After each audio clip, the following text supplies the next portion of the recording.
Dude, I am going to pass out after the podcast. You're not doing a stream tonight? I don't think so.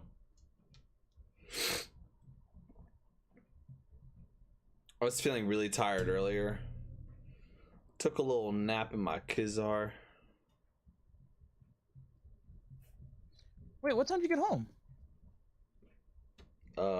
7. Oh wow, you got home at a reasonable time. Yeah. Interesting. I put the kids down and I fell asleep putting Ezra down. Oh yeah? Yeah. And and then you were KO'd for what, And then 2 hours. KO'd. KO'd for 2 hours. Yeah, I really didn't mean to. I really, it's not my Hey intention. man, you're only human. You get tired. That's what they tell me. They say, Trax, you're human. So, I don't know. You get tired, sir. That's what they say. Sometimes your body tells you go sleep, and you try to fight that urge, and then the body is just like, I said fuck sleep, you. bitch. I said sleep. I said sleep, bitch. And then you sleep. Get knocked the fuck out. Yeah, It's exactly. like, yo, body, chill. I know you. I know you. You're gonna fucking sleep, boy. You can't stop me. It's just this looming evidence just coming up. You're trying to fight. You're trying to push it down, and just like, no. That's what it's like, dude. That's what it's like. I said sleep.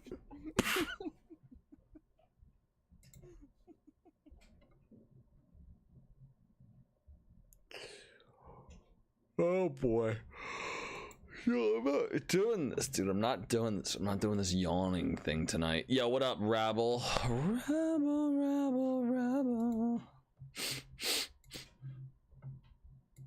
Is Rabble in the chat? Rabble? Oh, yeah. Rabble is in the chat. Hello, Rabble.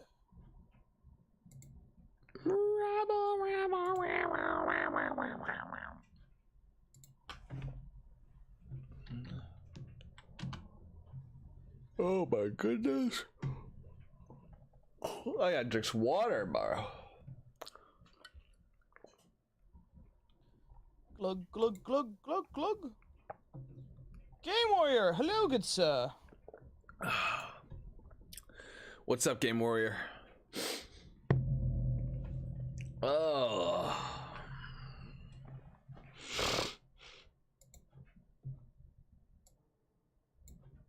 Oh, how you guys doing? So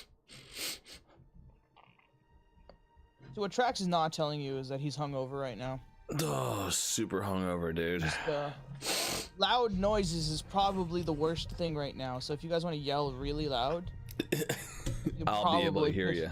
You probably piss him off, you know? He's ready to snap any second now. I'm super sensitive, so if you yell where you're at, I'll probably be able to hear it. It's actually kind of like a superpower. Hungover man. He gets really drunk. He goes out the next day, and he has sensitive hearing, sensitive sight. I hate to break it to you. We already made that. His name's Hancock. Oh, they totally did make that already. You're right. Yeah. Or at least that. Oh, I mean, I guess he got rehabilitated or something after, right? Like, so maybe there is a spot for Hangover Man now. Hangover Man. Just permanently a lowlife. He's like the master of like the drunken fist or something. Yeah, exactly. There you go. So like that's his way of combat. He resists like all like damage that he takes because he's like so loose because he's drunk. Oh, there you go. Yeah. Yeah. He just absorbs all the hits. He's got like alcohol as blood, so it's just like his nerves are numb all the time. He doesn't even feel the hits. He's just splurting out blood, and he's just like, I don't feel nothing. It's a flesh wound. Like that night in the Monty Python movie. His alcohol breath is like so strong he can get other people like drunk instantly. That's one of his like superpowers.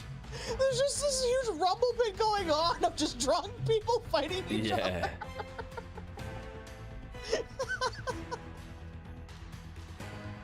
There you go.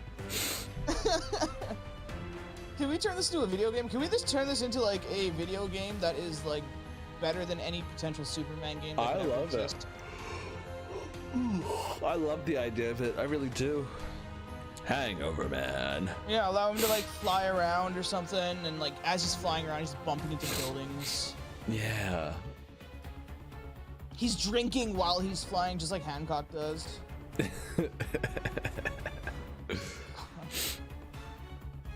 His ability to fly is directly related to like how much he's had to drink, so like he has to get super wasted in order to be able to like fly around.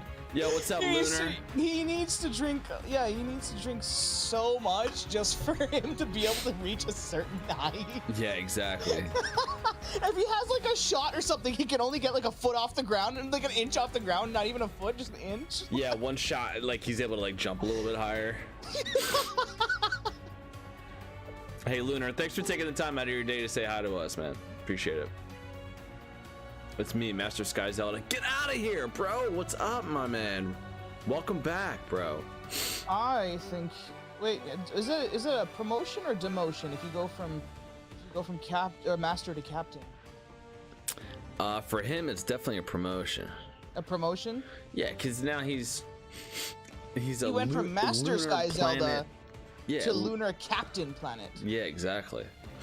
Now he's in orbit, you know. Oh, okay. So you're going strictly based off of where he is, as opposed to what rank he is, which is where I was going off of the Master and Captain here. Yeah, I'm also trying to, you know, not put him down for changing his name. So that's not what I was doing. There's that too, you know. That's not what I was doing. Like, hey, buddy, it's been years. Sorry about your demotion. Demotion.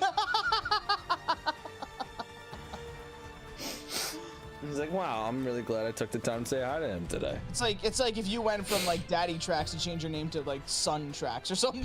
Yeah, from DaddyTrax to Deadbeat DadTrax. It's like, dude, what happened to your gamer tag, bro? Deadbeat DadTrax. Deadbeat Debbie. That'd be the new gamer tag. Deadbeat Scrub DaddyTrax or whatever. Scrub DaddyTrax. Yeah, that's it. Scrub Daddy. You run your own clan? Nice, bro. Kylie was nice enough to post up that video on your guys' Discord, and I was like, I finally got to see what a Scrub Daddy really does. I love Scrub Daddies. What it's actually capable of. Got my website, Facebook page, got my own YouTube. Yo, bro, do you have me on Discord, bro? I want you to send me your stuff, dude. I want to check it out. Game where it says, hey, Trax is Don Trax. Oh, I don't hate that. It says, I'm moving up, LOL. Yeah, Master Sky, I normally don't do this, bro, but if you want to let Dark Wakan know what your YouTube is in the chat, bro. I miss streaming, bro. Hey, by the way, I know you're busy, but I started streaming separately from this podcast. DaddyTrax Live, and then the #1 on Twitch. Come say hi sometime if you want. I used to. Hold up, I'll check.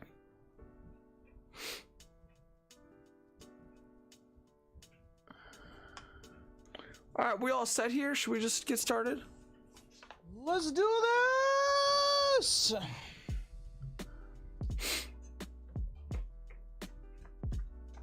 Push the button. Did you push the button?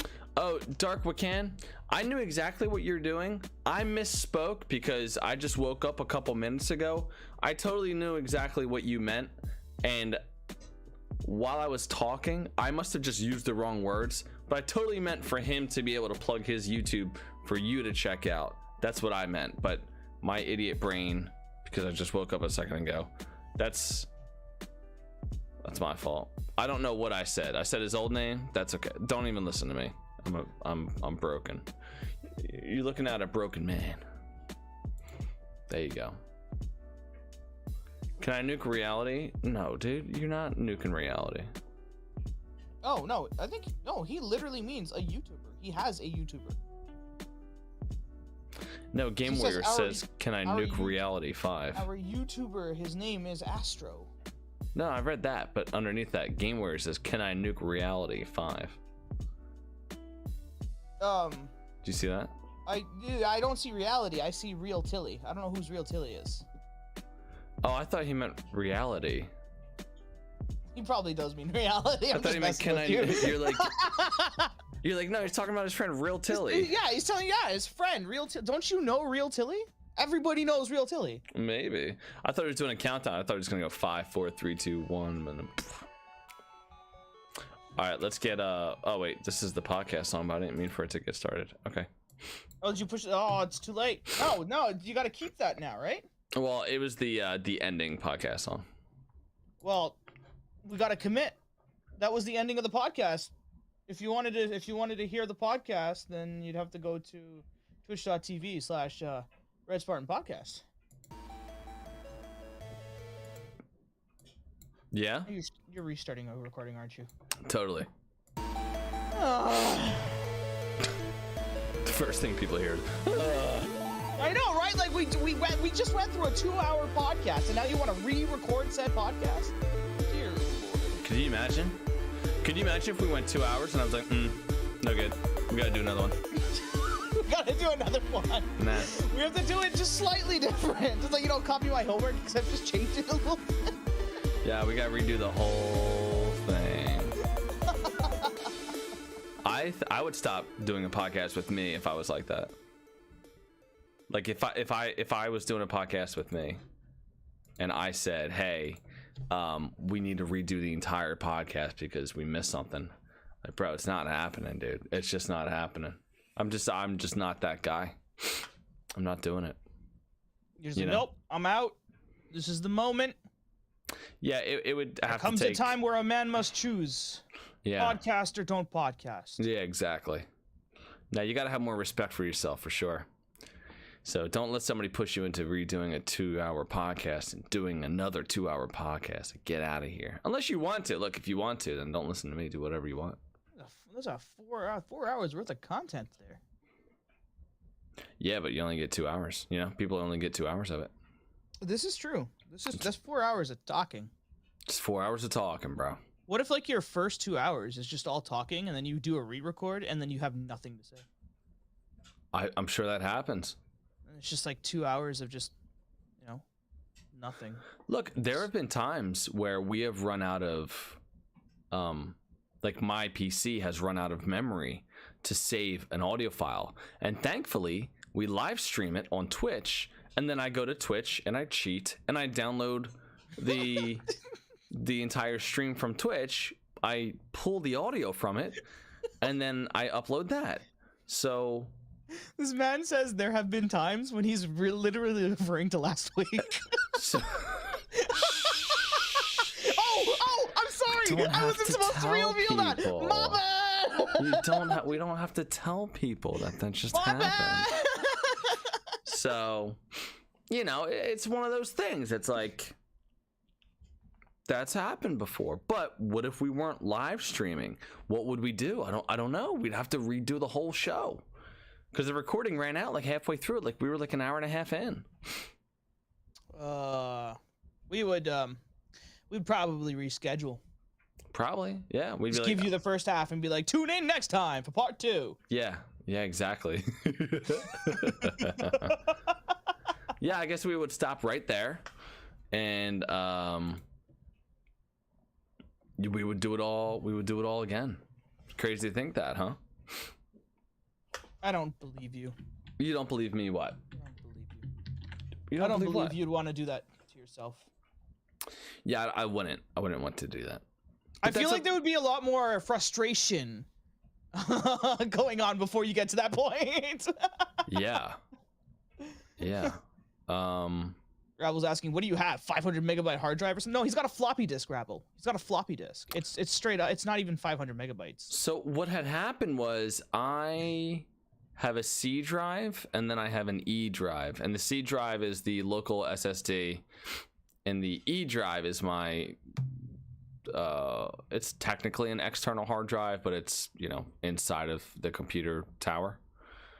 So I guess that's not an external hard drive. It's just an HDD, whatever that is, right? Is it internal or is it plugged in via USB? No, it is internal. It's internal. Then yeah, then it's just a hard drive. It's a hard drive. And I was like, what?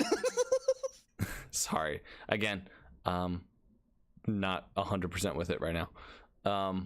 And so the settings on OBS, when I made new settings, what happened is it automatically uploaded to the SSD.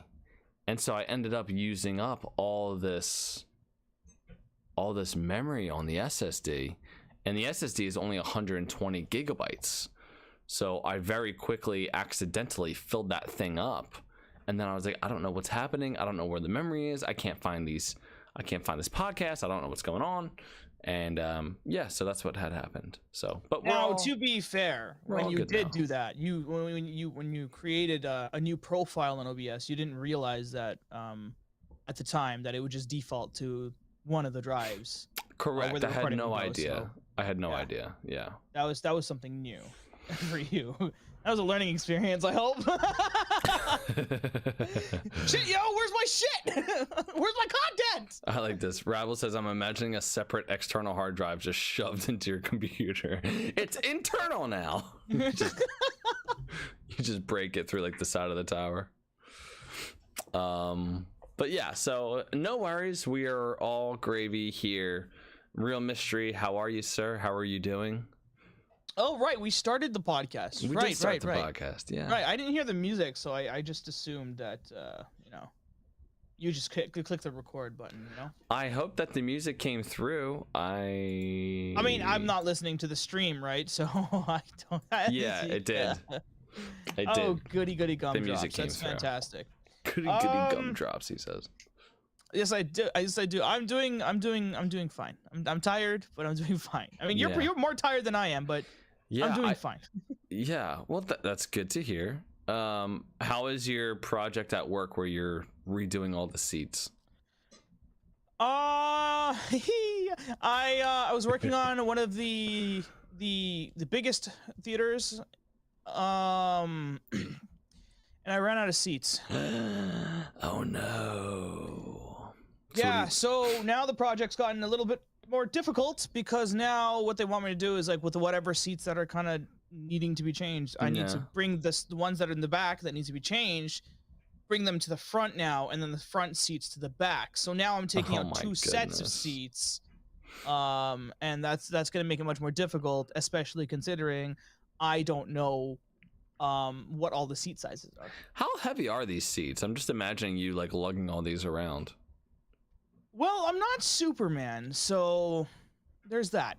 They're like they're a few pounds. I mean, I would say a box of HFCS definitely weighs way more than a box of what? I'm sorry. So part of my job requires me to put stock away when we get orders, and when we get orders, we get large orders of, let's say, like 50 boxes of high fructose corn syrup. Oh, high fructose corn syrup. Okay. Yeah, that's what HFCS stands for, and those boxes are equivalent to about like 60 pounds. Yeah, I bet they're pretty heavy. They are really heavy, and then your bags of kernels are about 30 pounds each, and so on and so forth. So like they're nowhere, like the buckets themselves are nowhere near like the weight of those things. Wow.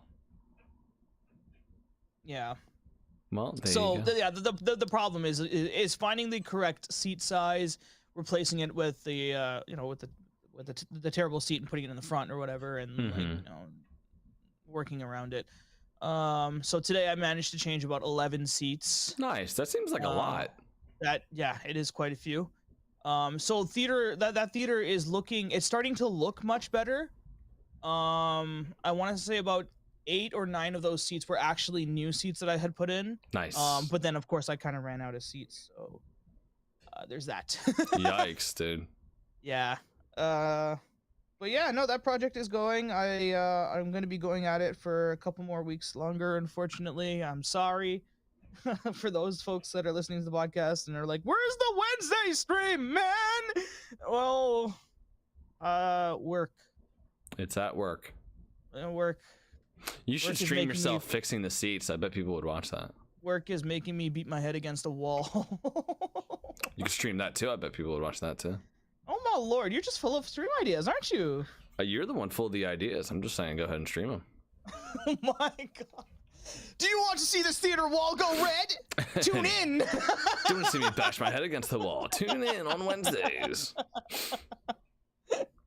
Wednesdays, 10 a.m. Eastern Standard Time. Yeah, you hear thump, thump. There's like a disclaimer everybody has to like watch as soon as they get in. It's like, this is done by a professional. It's like,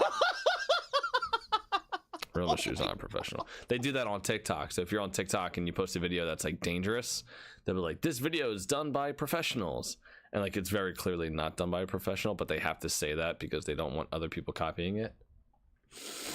Oh man, it's kind of funny. Oh dear. Does that actually work though? Like, is that something that, you know, legally would work? That's a good question. I don't know the answer. I assume they must think so. If for them to do that, they must do that. They must think so. All right. How's work going for you? Great. No, I mean, work is actually fine. It's picked up a little bit.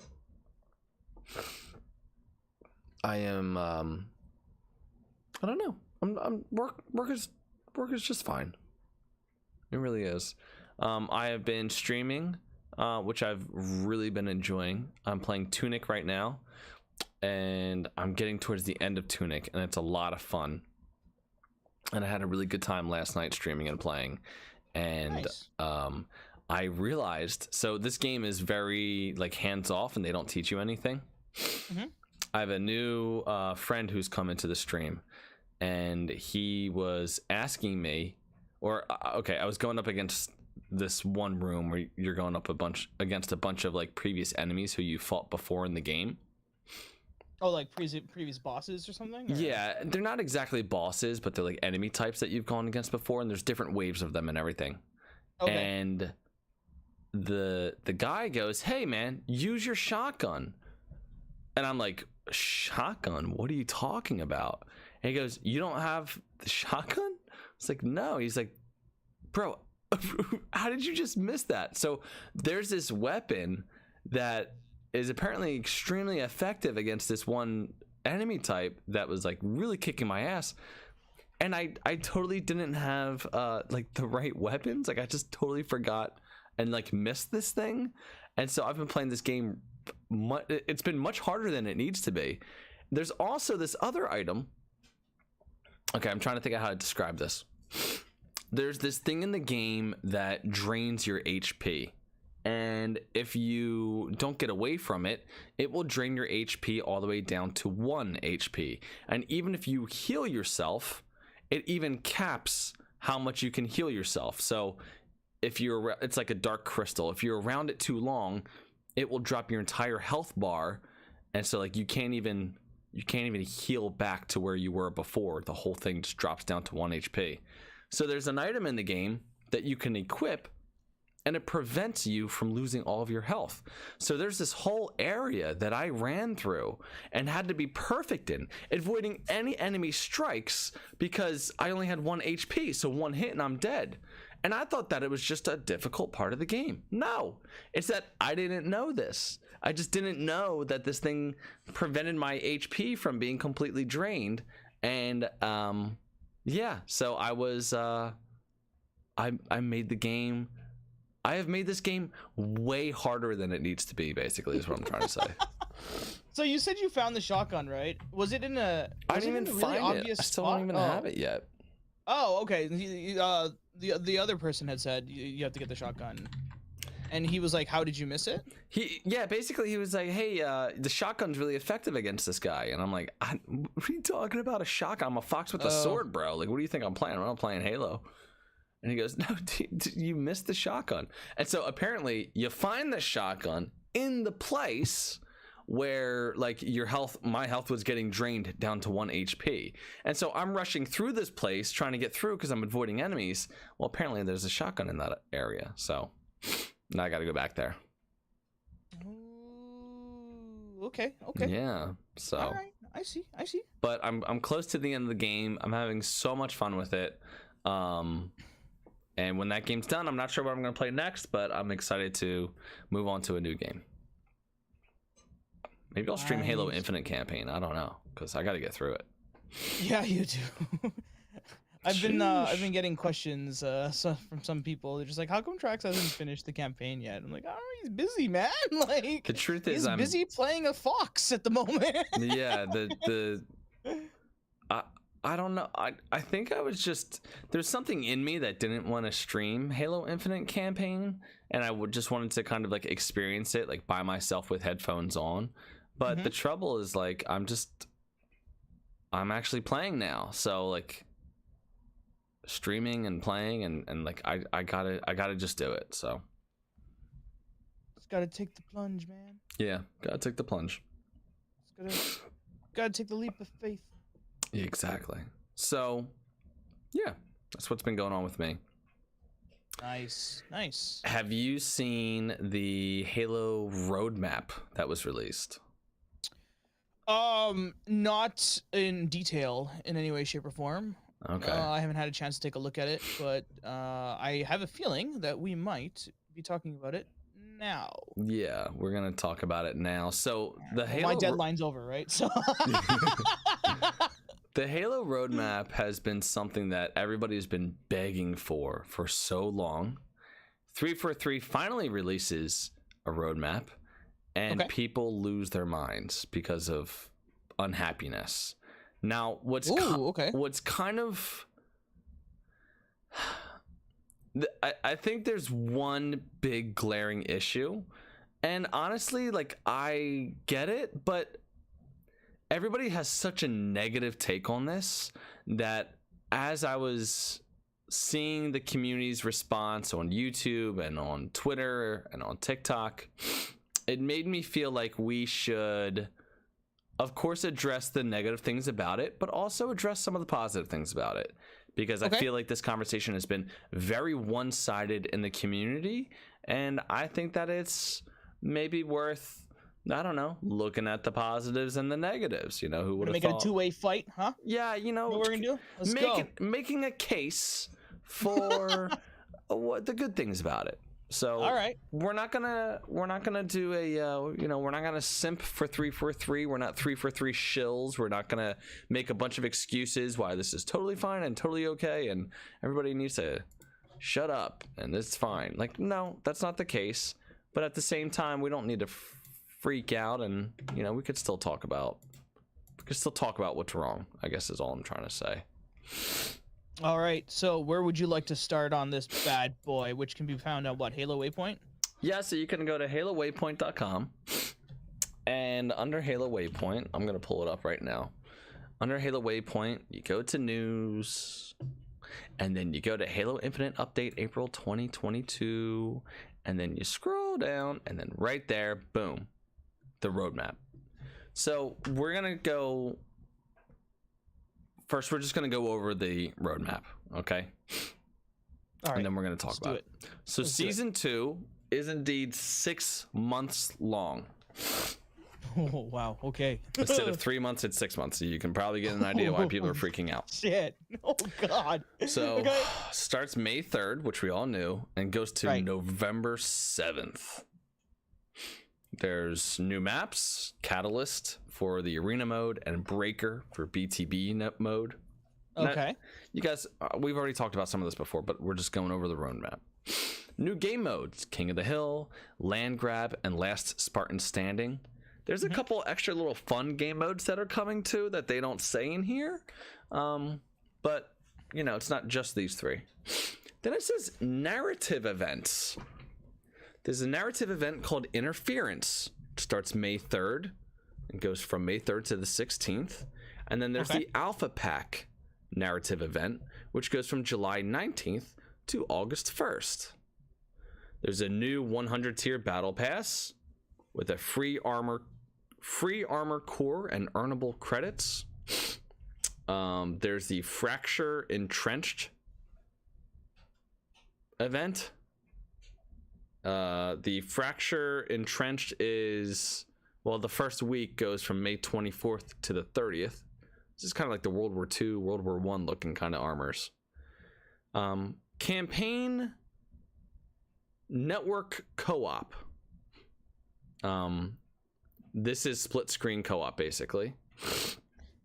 Sorry, split screen co-op in regards to in-person split screen, or is this hence network? Is it like online co-op? Maybe it's not split screen. Maybe it's just online co-op. Yeah, because I mean, like, they could have just clearly said campaign co-op. Yeah, you're right. To put the word network in it, so I feel like that would be. You're right. A very Okay. good indication. So online co-op, late August target.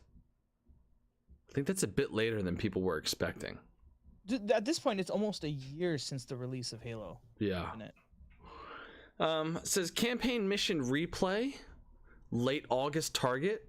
Now what that is the missions that are in Halo Infinite that are sort of like the traditional kind of missions that you play in a traditional Halo game, where this is outside of all the open world kind of stuff, where you can go back and replay those missions.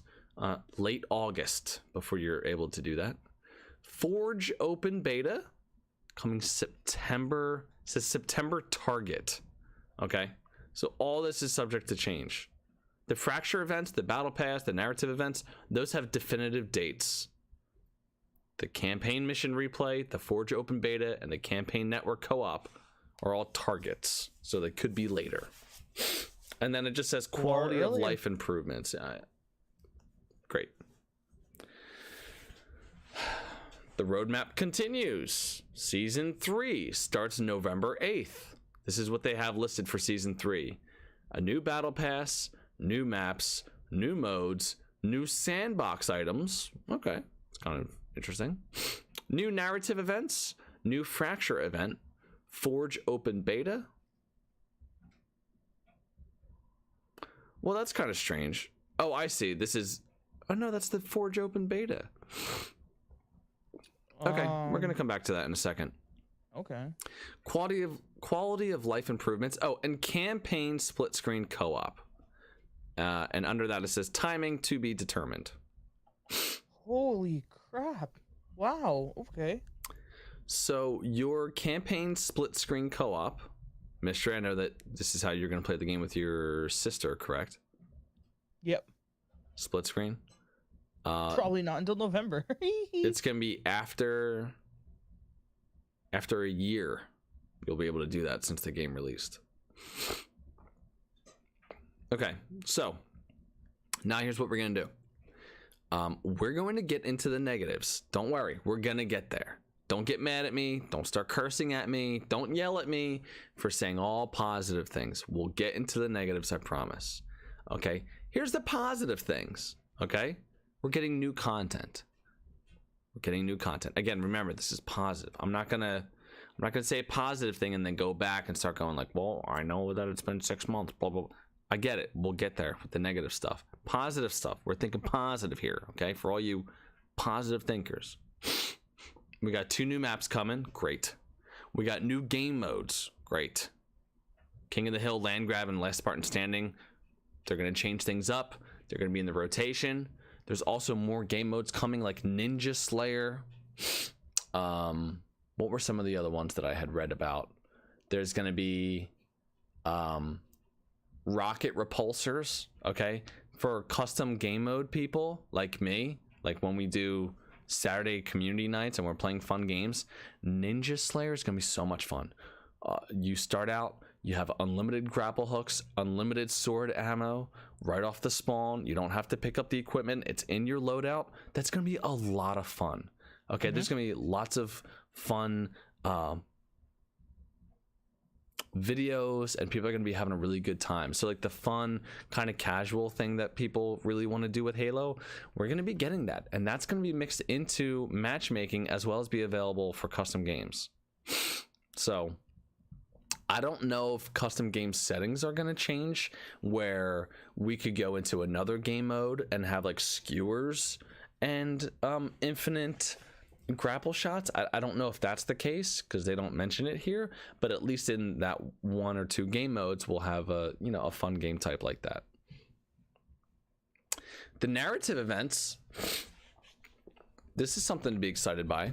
The interference event and the alpha pack event. So in season 1, I believe we had 2 events. We had the cyber attack event. We had the winter contingency event. Maybe we had another one.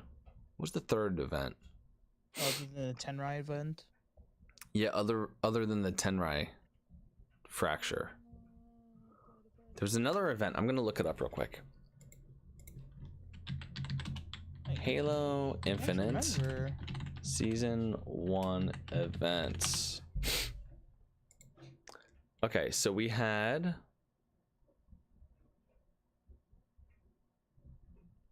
Cyber Showdown. Oh, there was a bunch. Cyber Showdown, Tactical Ops. That was the most recent one. Oh, right. And they don't mention the winter contingency thing here, but that was an event. So Cyber Showdown was January 18th. Tactical Ops event was March 8th. Okay, so these event dates, they offered different kinds of armor. There was a whole separate like track to unlock armor and stuff like that. They were neat. It looks like now they're going to be narrative events. So there's the interference event and the alpha pack event.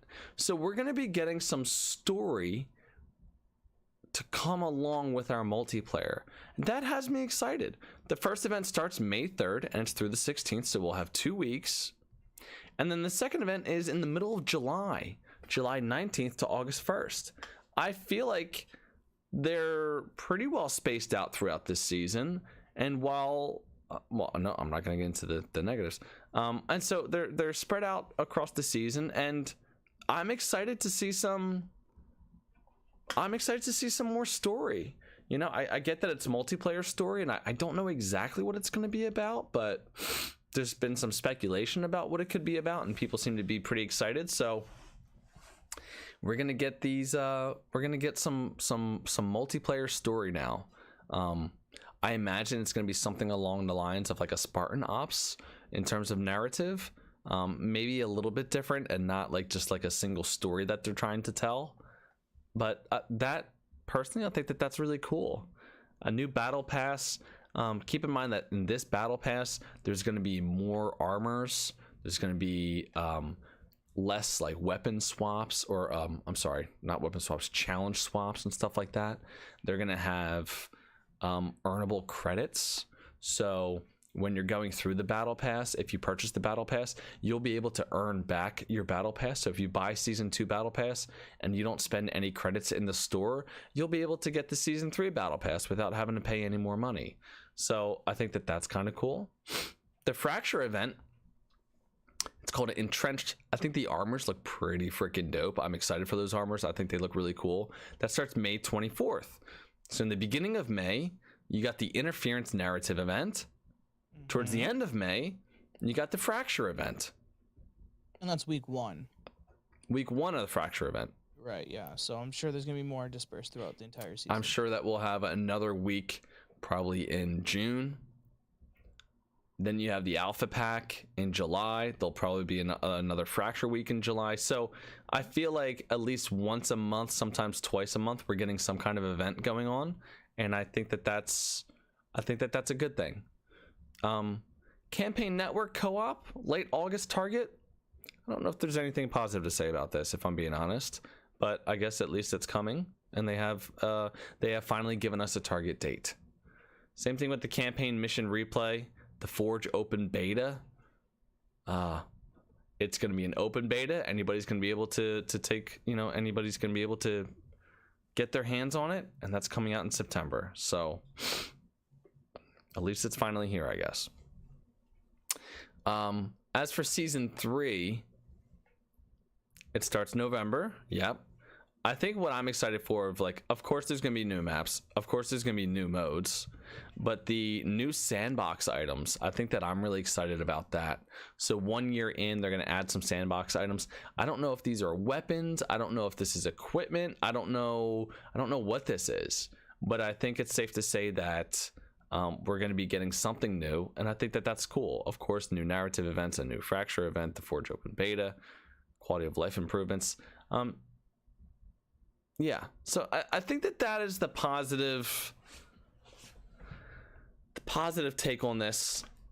There also may be more things going on in season 2 that they just haven't told us yet. I think they said something to that point. Like, there's going to be more here than just what's listed. So I think we're going to be surprised by some things. Honestly, I don't think that they should have any kind of surprises. I think right now they should put everything out on the table and say, hey guys, here's everything that we're working on. Because I think that right now people are kind of desperate for some kind of like good news, and the positive spin on this, I think, is a lot lighter than the negative spin. Now, Mystery, you heard me just say all the things that are going on this roadmap. You heard all the positive things. What do you think? How are you feeling about the positive things that we're talking about? What in here stands out to you and you're like, I'm excited for this? Well, I'm definitely excited to get new maps. That's for sure. And some of these, so far from what I'm seeing, they look kind of fun. Yeah. I think Catalyst kind of reminds me of a free-for-all looking-esque map, I want to say. I don't know how large it is, but I'm very curious to see Breaker, mostly because of the the environment that it's in. Because I think it's a very banished, like a banished scrapyard or something like that. Yep, so I feel like there's a lot of fun things that they can do with that, and we're so used to seeing so much UNSC in all the other big team battle, like UNSC and Foreigner. Yeah, you're right. It's gonna be nice to see some banished stuff now, like come to play. You know? Yeah. So there's that. And then yeah, Catalyst definitely looks very Foreigner as opposed to the very UNSC that we've definitely had with like Aquarius and like what other maps are there that I'm trying to remember. Recharge is UNSC, Aquarius is UNSC. Launch Site, I think, is one of them, or is that Countdown? I can't remember what the names are. But yeah, like it's been very UNSC heavy, so I'm glad to be expanding out into different environments. Banished is I'm really curious to see how this Banished one's gonna play out. Are we gonna see more Banished weapons or something on the map? Considering we're in a Banished scrapyard, are we not? I don't know. We'll have to see. It's a good question. It's cool to see that we're getting some new game modes. King of the Hill, Land Grab, and Last Spartan Standing. I know a lot of people are comparing a Last Spartan Standing to a mini battle royale, if you will. Yeah, kind of. So I think you get 5 lives in Last Spartan Standing. Okay. So it's not, I mean, look, the only thing that it's like battle royale in is that there's a circle that's closing in. Okay, fair. But the 5 live things, I mean, that this is definitely more of a free-for-all kind of game than a battle royale, I would say. 5 lives is just a lot for a, hey, be careful because you could get eliminated at any moment. Yeah, I'm wondering that was my next question. Is 5 lives too much for a Last Spartan Standing game? Like, should we get like 3 lives maybe? Like, how does it play? Does it play faster that way, or? Right, because if you have 5 lives, people are less likely to, I would think, to kind of like camp and just stay in one spot.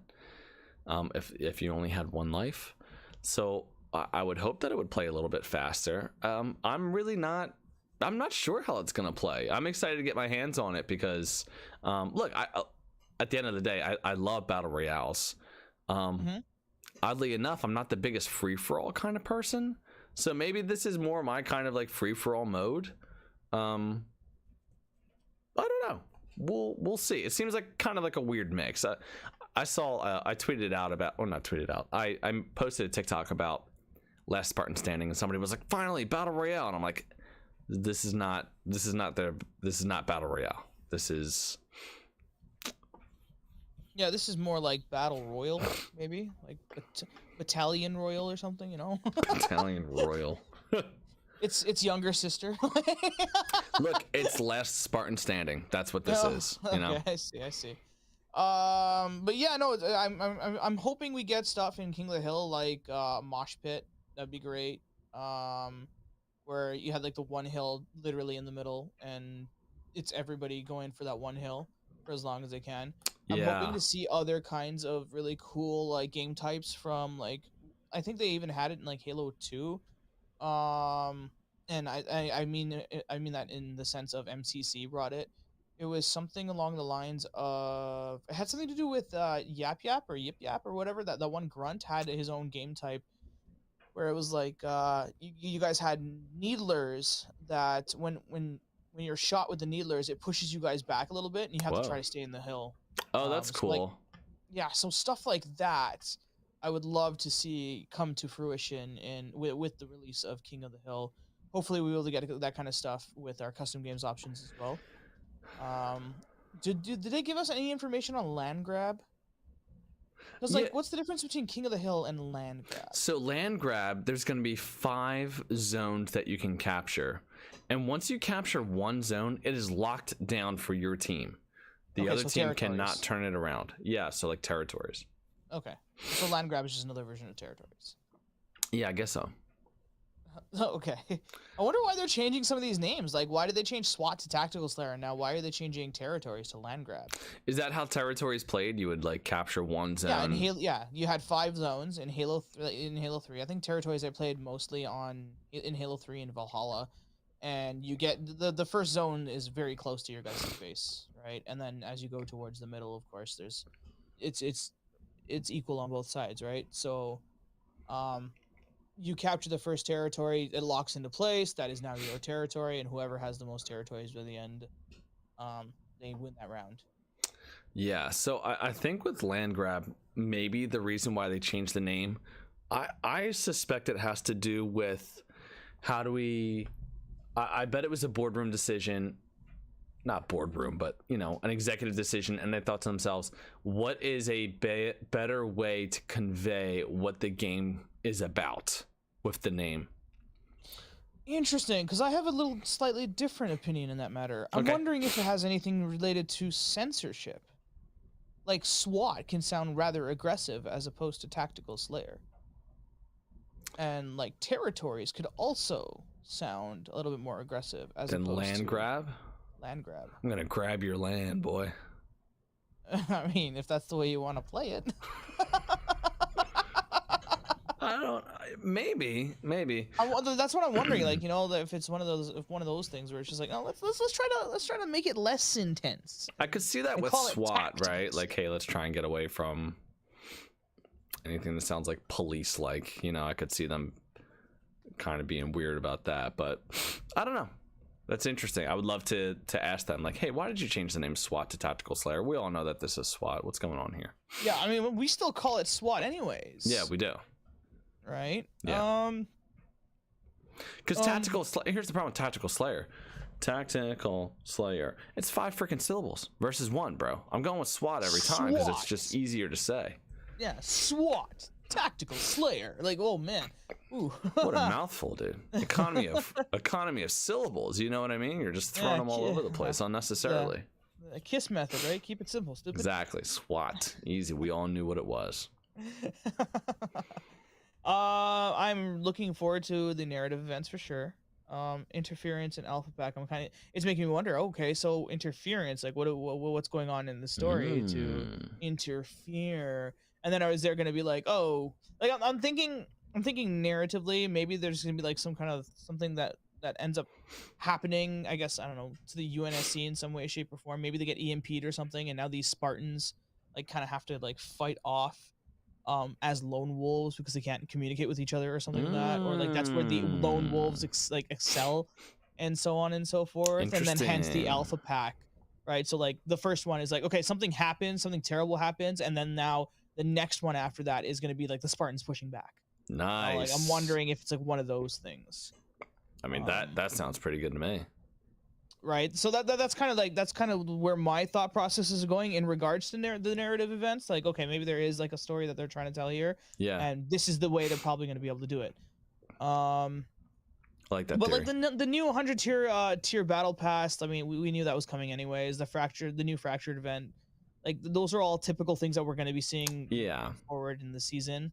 Yeah. I'm wondering, like, at that point, is it even worth like pointing it out, like moving forward? Because I feel like that's just going to be the default, right? We are expecting a 100 new battle tier pass, 100 tier battle pass. We're expecting new maps. We're expecting new modes, kind of thing, you know? Yeah, I mean that's certainly true. It is something that we're expecting, and positive spin, they're delivering, right? Right. Now, have they shown anything that you said some of the armors look kind of cool for entrenched? Oh yeah. I haven't seen any of it. Is there? No. Okay. I'm gonna. Should I just wait for it to be like a surprise, or like? No. Right, so we're gonna. I'm gonna look some up here, and I am going to send them to you on Discord so you can take a look at them real quick. Okay. Why don't you go ahead and lead our conversation when it comes to, okay, let's give some critical feedback here about this roadmap. Are you going into the negatives and positives here at the same time? You're doing this with this transition. That's what you're going for here. Positives are done. Okay, now it's time to just poop on it. In essence. And I'm a little concerned about. Yes, I know they say yes, late August. Here's the target. I'm a little bit concerned as to how late these things are being pushed back. I'm gonna wait. Of course, I want it to work when it comes out, right? But I don't know. There is this growing. It's always like in the back of my mind now. It's just like, should we have waited an extra year? Would it have been a better experience for launch? You know? Yeah. Like I remember very early on, we were like, everyone was like, we need Halo Infinite now. We need Halo Infinite now. They pushed out Halo Infinite, and yeah. You know? Yeah, no, I think that's really fair. I think that's a really good point. Well, here's the other thing. They already delayed it a year. I know. I think everybody was under the impression like, okay, well, you got a year. Right. It's plenty of time to polish a game.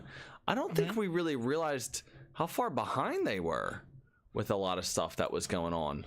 Right, and us as a collective community had pushed it pretty hard, right? Especially with that 20-year anniversary launch and all of that stuff that we were trying to get out, right? Yeah. What was it? To the 20-year anniversary of Halo CE or the Xbox? That's when they pushed out the multiplayer, Correct. right? Yeah.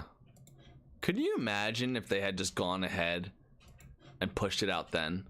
What a mess. What an absolute mess.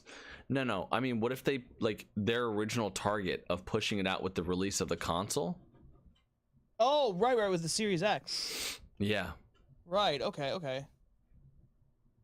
Oh, you're right. They did do it on the anniversary. I was thinking, when you said on that... On the Xbox's anniversary, yes. I was thinking of the console launch. I'm sorry. By the way, I just, by DM, sent you a bunch of images from the Fracture event, so you'll get an idea of what I'm talking about with the armors by looking at those. Ooh, okay, interesting. These look very Fallout heavy. They look heavy Fallout to me. Yeah, they look they look very Fallout-y for sure. Like the first one. And that's something that we were discussing at some point earlier on, right? Like now that they have access to Fallout, you know. Yeah, I mean technically none of these are that power armor, but they look inspiration from it, yeah. Yeah, for sure. Especially that yellow one that I sent you. It's pretty neat. Yeah, so I love this look. I love these designs. I can't wait to unlock these. I actually think that I might spend some extra money on some of these extra armors. Okay, all right. And I know that all the armors will be free and you'll be able to get them in the Battle Pass, but I know that there's going to be some cosmetics that, you know, you'll be able to pay for, I imagine. Right, they did that same thing. They did that same thing with the Tenrai event. Yeah. Speaking of, I don't know if I really want to go through another like week 1 of Entrenched, another week of Entrenched later, you know, sometime later, playing the same game type again just to progress through that event. Yeah, I know that they got feedback about being forced into a playlist that you didn't want to play for the event. I don't remember exactly what the response was to that, but I'm hoping that they make the challenges not one playlist specific.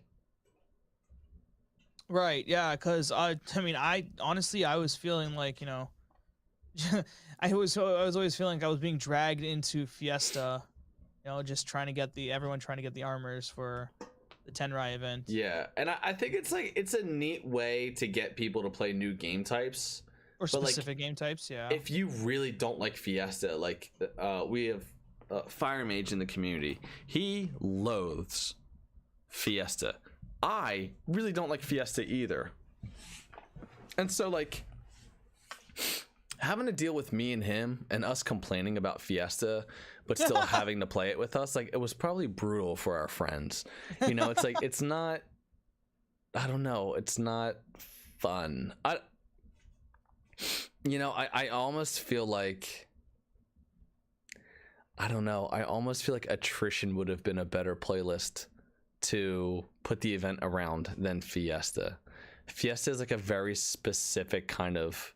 Oh, Trax, remind me again, what is attrition? Cruelty. Attrition was the game type where your team starts out and you have a bank of lives, and every time a player on your team dies, you lose like a life between your whole team, and then basically it's the last team standing as the circle closes in.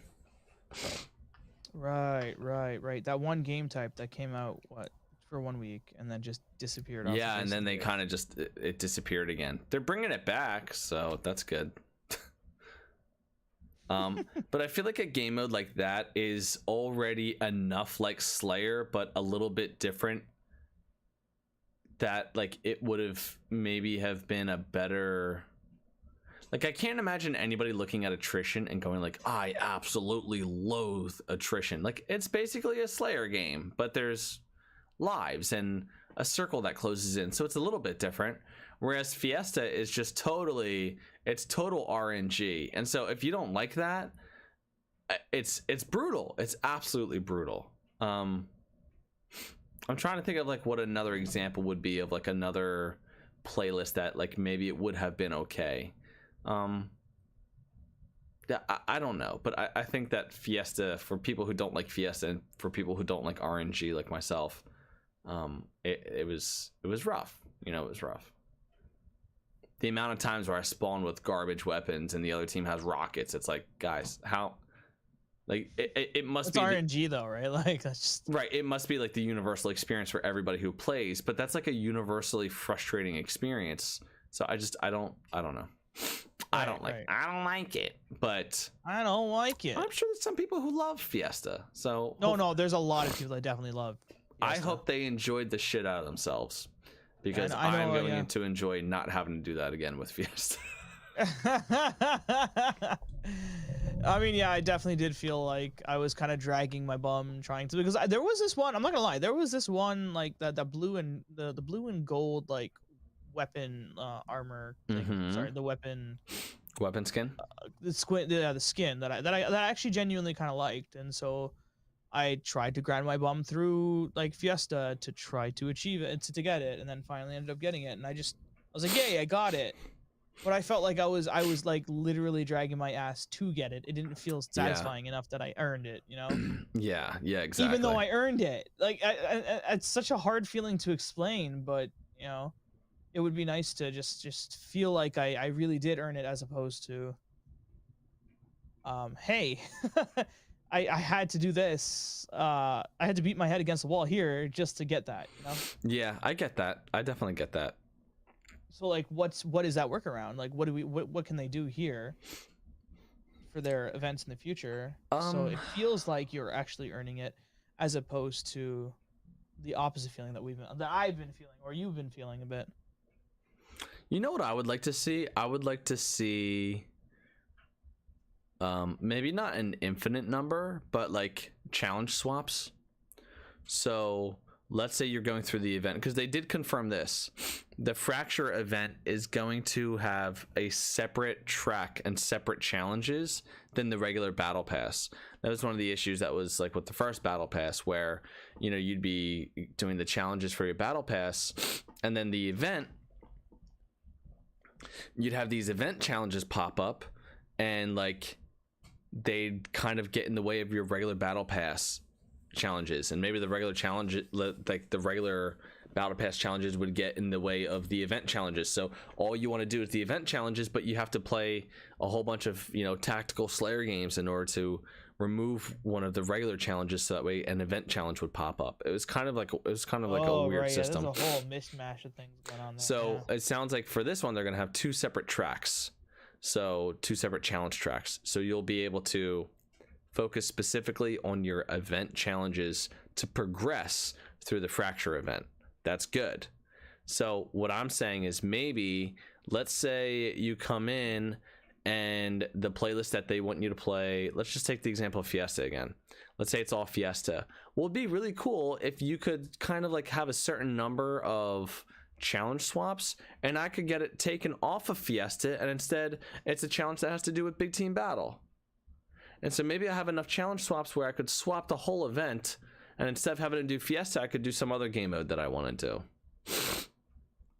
But then you would be playing into the RNG though, right? Because like the whole challenge swap aspect of it is RNG though, is it not? That's true, but generally the challenge swaps are pretty good about not giving you the same thing. So like, let's say, and then all of a sudden you're just gonna have like challenges that are like, kill 10 Spartans with rockets in Fiesta. Yeah, right. So like, let's say that was a Fiesta challenge, or like one Fiesta challenge that was brutal for me to do was like back smack 7 people in Tactical Slayer. I remember that during one of the events. It's like back smack 5 people in Tactical Slayer. Like, dude, it's just not happening. So I would swap that challenge out, and then I would get something like, you know, get 5 headshots or something like that. It's like, okay, well, I can definitely do that one. So maybe and now, like, let's say you get a challenge for complete 3 stronghold games. Well, when you swap out that challenge, almost always it switches to another playlist. So instead of going like 3 stronghold games, it doesn't go like, oh, now kill 3 enemy Spartans who are in strongholds. You know, it doesn't do it like that. My experience in swapping out challenges has always been, it pretty much completely switches to something else. So usually it'll go to something in Team Slayer. Like if it was an objective challenge before, now it becomes like a Slayer challenge.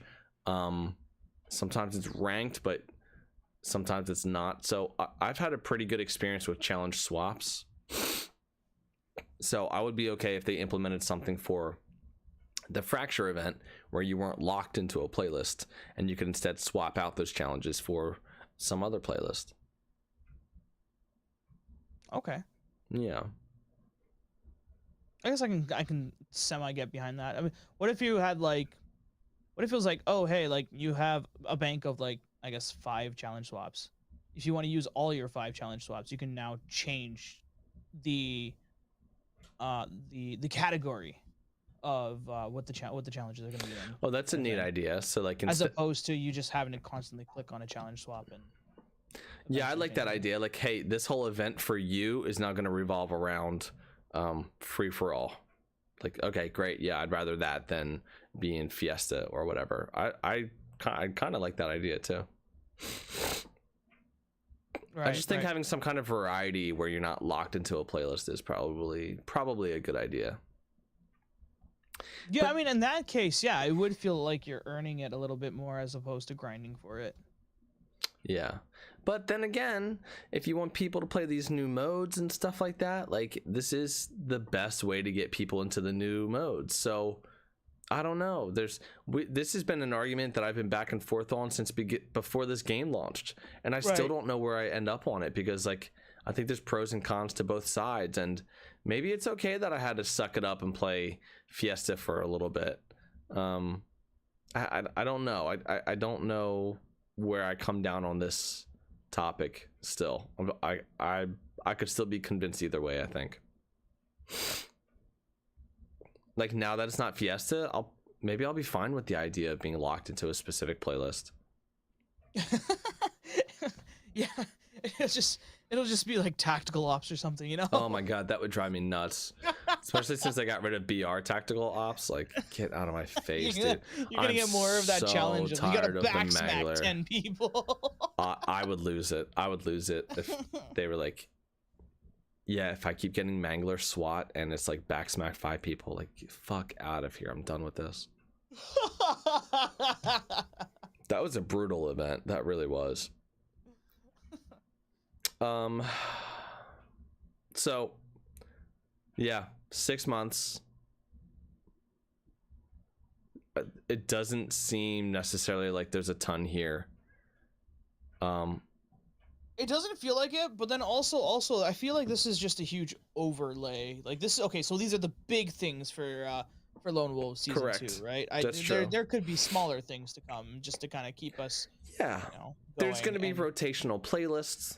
So, but at the end of the day, the big thing that you're doing here is like, okay, like let's look at these game modes. King of the Hill, bro, this game mode is fucking 21 years old.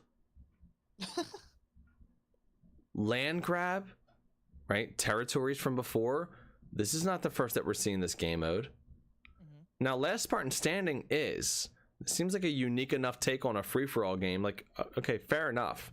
So you got one new game mode. I'm not going to pretend that Ninja Slayer is a brand new game mode.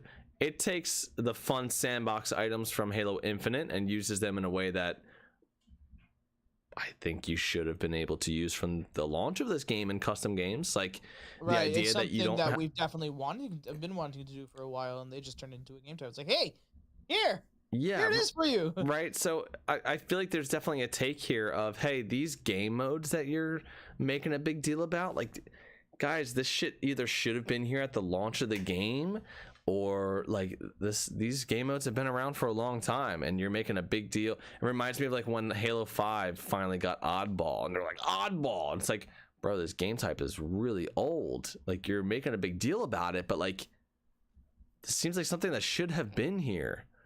For the people who say like this feels like an incomplete game, missing game modes that have been around from Halo 1 or Halo 2, like, that's part of what makes it feel incomplete. It's like we're missing game modes that we have come to expect because they were in Halo 2, they were in Halo 3, they were in Halo Reach, and then all of a sudden it's like, well, here they are 6 months into the game. Could you imagine if they released King of the Hill 6 months into Halo 2? People would be like, what are you doing? This is so confusing. Why is this coming out 6 months into the game?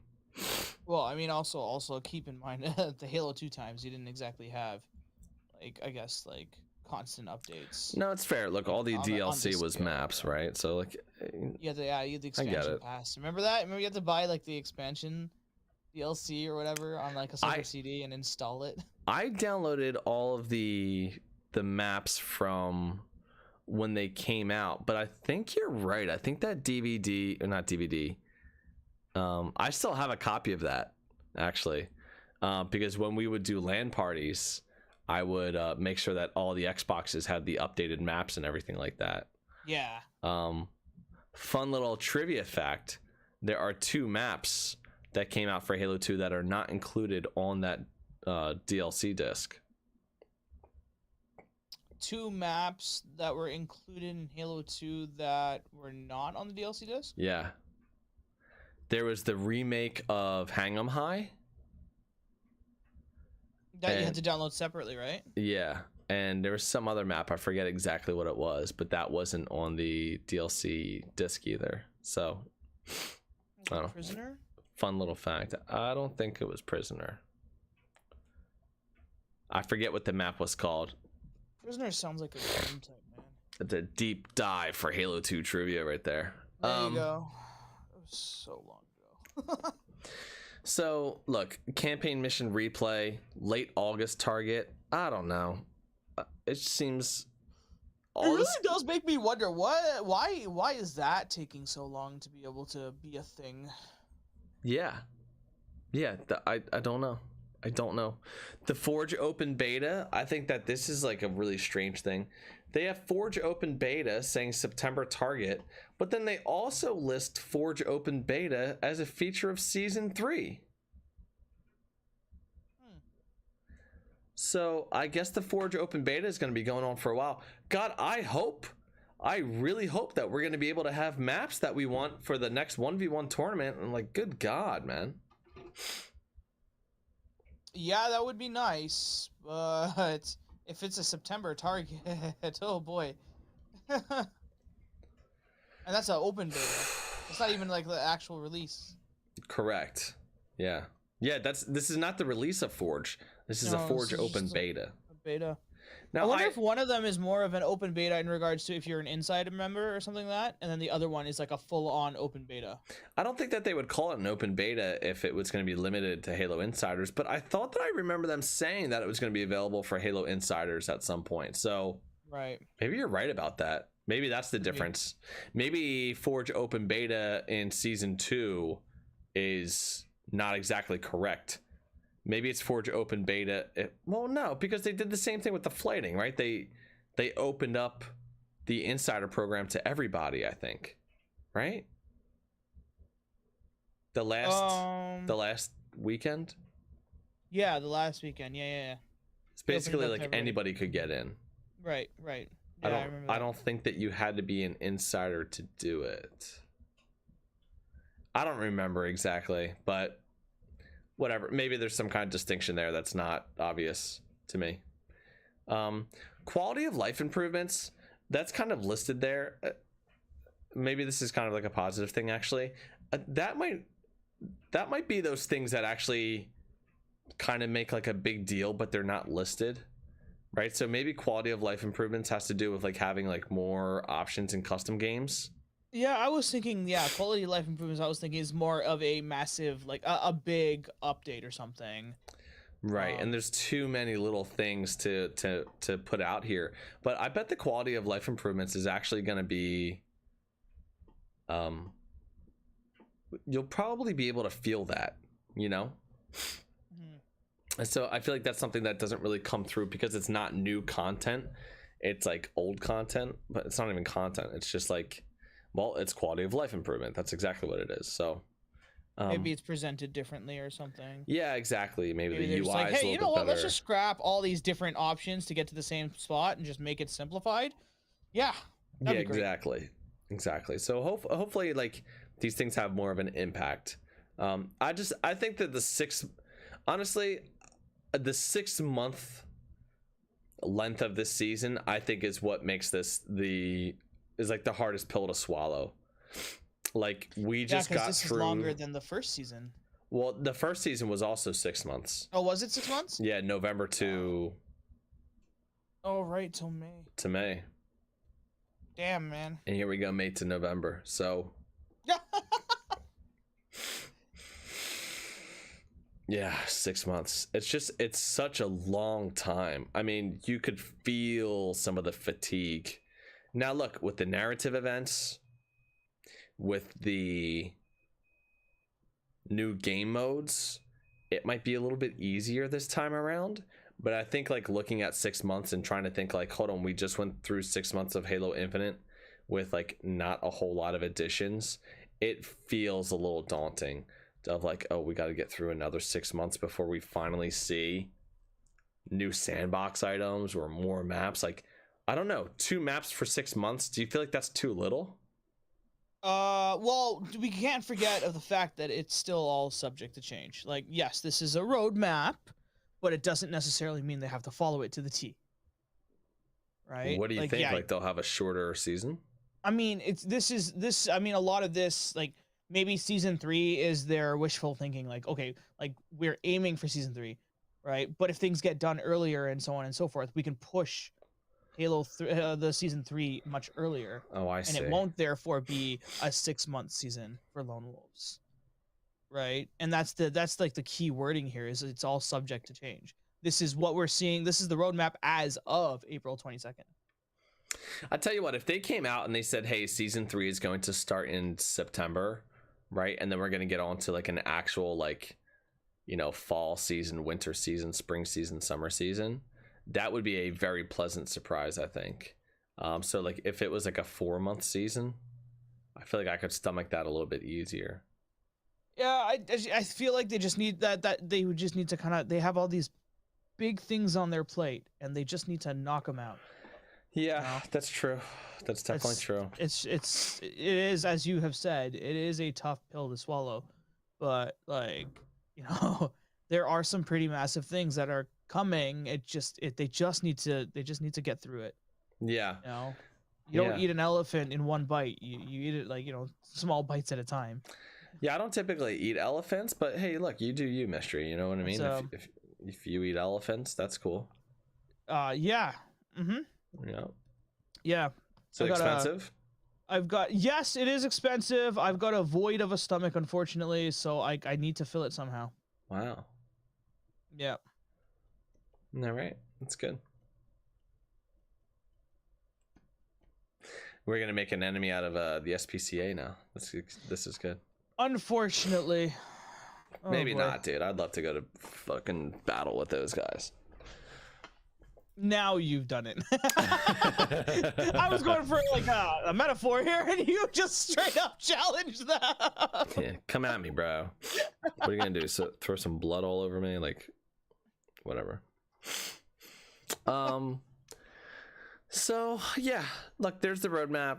The positives, the negatives. The negatives have been talked about to death. So like, I don't want to get upset. I don't want to be like, oh my god, this is unbelievable, unacceptable. Like, I also don't feel like entitled to anything. So like, what we get is what we get. And I am, how do I feel about this? I just have a very mixed feeling about it. There's things that I am happy about. There's things that I'm not so happy about.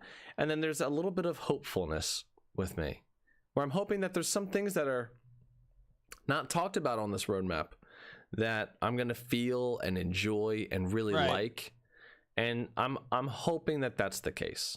Mm-hmm. So if it turns out not to be that way, look, with these game modes and stuff like that, I know for 6 months, we have been doing community nights, and we have found a way to enjoy ourselves and laugh and cry and freak out and have so much fun. We've jacked up the movement, given everybody skewers, ran around on the map streets.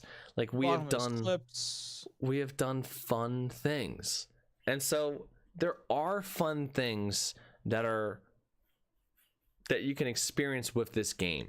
And I think right now, part of the reason why we're all still playing this game is because of the community aspect of it. I really believe that.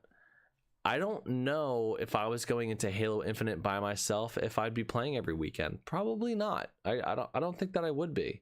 But I don't think you would be either. But it's because of my friends, and it's because of the people who we've met and have come through to play on community game nights that this has been fun. Like, 6 months has sort of flown by, and I expect that we will have a lot more fun, and the next 6 months will feel will even be more enjoyable. I really believe that. So if you've considered playing with us, if you've considered becoming a part of the community, if you've considered really jumping in and kind of making some new friends, join our Discord, come in and say hi, join us for a community night.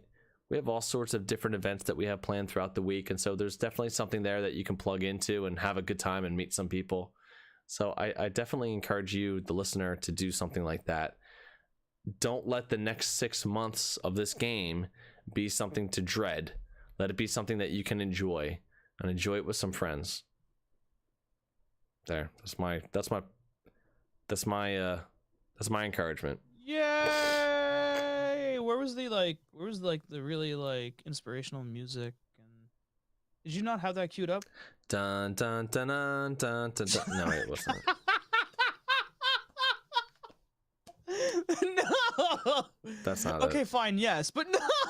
Dun dun dun dun dun dun dun dun dun dun dun. Oh God! Yeah, we're gonna go straight for Game of Thrones now. Huh? Do. So that's it. I don't know. Is there anything else about the roadmap that you want to get into?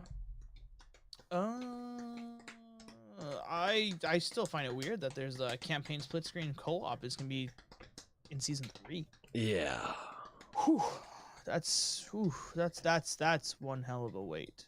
Timing to be determined. I mean, dude, it could be on the back end of season 3.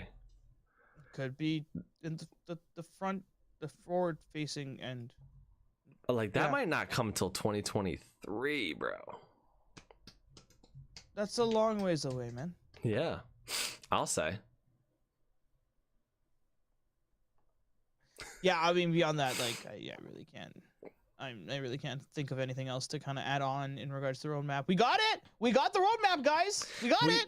We did. It's here. It was so funny, the reaction of people. They're like, "We need a roadmap," and I was one of them. I was asking for a roadmap, and then we got it, and everyone's like, "This is terrible." I mean, I'm gonna take a second to look. Halo YouTubers, and I don't mean all of them. I really don't. And a lot of the major ones, I think they do a perfectly fine job in what they do.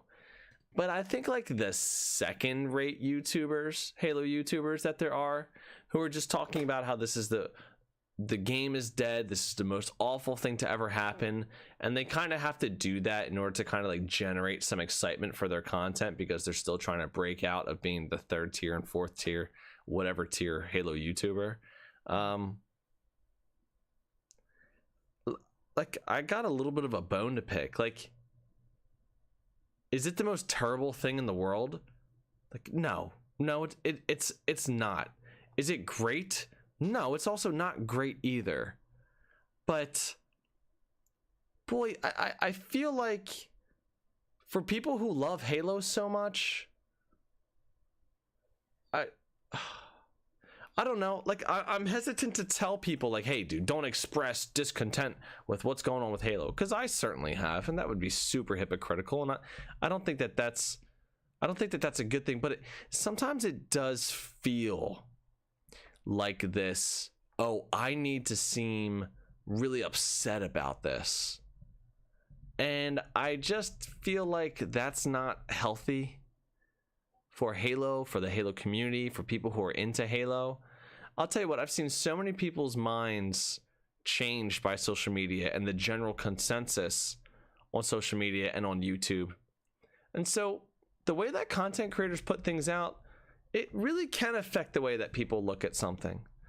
You know, they might hear me going on a little rant about the next 6 months and how we're going to have a good time. And, you know, they might go, you know what?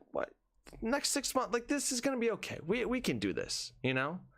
But somebody can also watch a Halo YouTube video of somebody complaining about how this is the worst thing, this mode sucks, this game sucks, it's dead, nobody's playing it, and like, they'll feel that, they'll believe that, they'll internalize that, and then they'll go, well, I'm not going to play this game anymore. And it's like, as a Halo content creator, I'm not saying we should just lie and say that everything is great when it's not. I'm really not. But some of this, like, dramatic, oh my god, it's the fucking worst, I just feel like maybe we should bring the temperature down a little bit. And I get it. You know, sometimes you're trying to get views and you need something that kind of stands out. But boy, maybe you can find another way to stand out other than just, this is the worst thing to ever happen. I don't know. Maybe you can't do that. Maybe that doesn't work, and you really need to have the kind of outrage thing going on, especially on YouTube, in order to get some kind of traction. If you're looking to get traction, maybe you need to do that. I don't know. I don't know the answer. I'm not a YouTuber, but boy, I just feel like there's got to be. It just, you know what it feels like? It feels like unnecessary damage to the Halo community. It feels like unnecessary damage. Like it's you're unnecessarily negatively affecting the game. Like, does it deserve criticism? Yes. Does it deserve that level of criticism? I don't know. I don't think so. So I'll just leave it with that. I don't know. I don't know if that's... I was gonna add on just a tiny bit, but I mean, the tiny thing that I was gonna add on is, I mean, that doesn't necessarily mean that, like, a point that a Halo YouTuber can bring up doesn't necessarily mean that, like, they can't change your mind on something, or they can't bring up a perspective that you never thought of before. Thus, therefore, also slightly changing your mind. You know? Oh, I see what you're saying. Yeah. So I mean, yeah, you can listen to the Halo YouTubers all you want, but, like, of course, also come up with your own opinion. don't follow someone else's opinion. Yeah, Because that's a cool thing to do. It's like, oh, the cool kid in class is doing this, so I have to also do this. The cool kid in class hates this, so I have to hate this, so then I can stay cool. Right. No. I mean, fun fact, that's not how the world runs. What, by the cool kids? No, it's not. It's not supposed to run off of the idea of like, you know, oh, this is what everybody's doing as a normal thing, or this is what the cool kids are doing, or this is yeah, essentially. Yeah, it'd be nice if the world didn't run that way. But yeah. So yeah, well, I'll leave it there with that, with the roadmap and everything like that. We haveth a roadmap, something to look forward to, we do. hopefully, which is good. It is. And that's actually literally right around the corner. The beginning of it, right? Isn't it next week? May 3rd? Yeah, so we May are 3rd, next week, next Tuesday. This upcoming Tuesday. Next Tuesday. Yep. Yeah, that's when it all begins, right? So just got to hold out for 6 more days if you're listening to it on the podcast recording. 7 more days if you're listening to it now. Yep. Or if I can't do math. 6 days from now, if you're watching the live stream. There you go. I can't math. 7 days if you're listening to this Thursday morning. Yep. Yeah. Yeah. You can't math either. What are you talking about? Coming out next 5 days. Sorry. Look, I was sleeping right before I did this podcast. Magicians here, okay? Oh my god. Why don't we go ahead and talk about this this thing that you had sent me? Can you bring it up? Tell me a little bit about what's up. Oh, did you want to? Okay, all right. Or do you want to come back to that another time and spend more time on it? That's what I was. That's what. Yeah. Was that what you were thinking?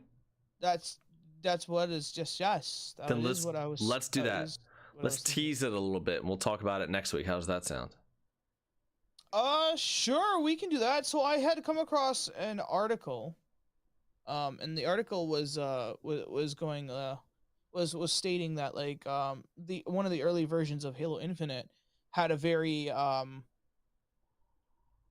Overwatch kind of feel, where you get to pick your hero and then you get to go in and like do Team Slayer or so on and so forth. So I thought that could be something interesting to like, maybe if we further expand on that idea, that could be something kind of interesting to bring to fruition. Like, oh, what if Halo Infinite went into this direction where you get to pick a hero and then you get to go in and like, you know, and what could we add on to that to make it a cool and great experience? Yeah. So we'll talk about that next week. I think that'll be exciting. I got some hot takes for you. Ooh. Yeah. So I think we'll have fun with that. Well, why don't we go ahead? I don't know. Is there anything else going on in the Halo world that you want to talk about before we get into listener questions? Oh, have you watched any of the Halo show yet? Nope. Okay, just checking it. How did the last episode go? It was great. Yeah, I heard this last one was very action heavy. Yeah, episode 5, very action heavy. And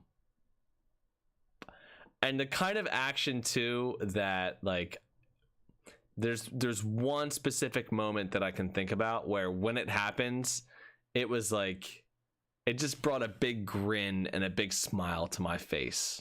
So it was really cool. Also, some details that I thought were really cool. These aren't spoilers, but I want to kind of go ahead and bring this up as like why maybe it's a good thing that they didn't play any of the games when they made this, when they wrote this story. Okay, I'm going to give you one example here. Again, not a plot spoiler or anything like that. This is something about the world in the TV show. Okay.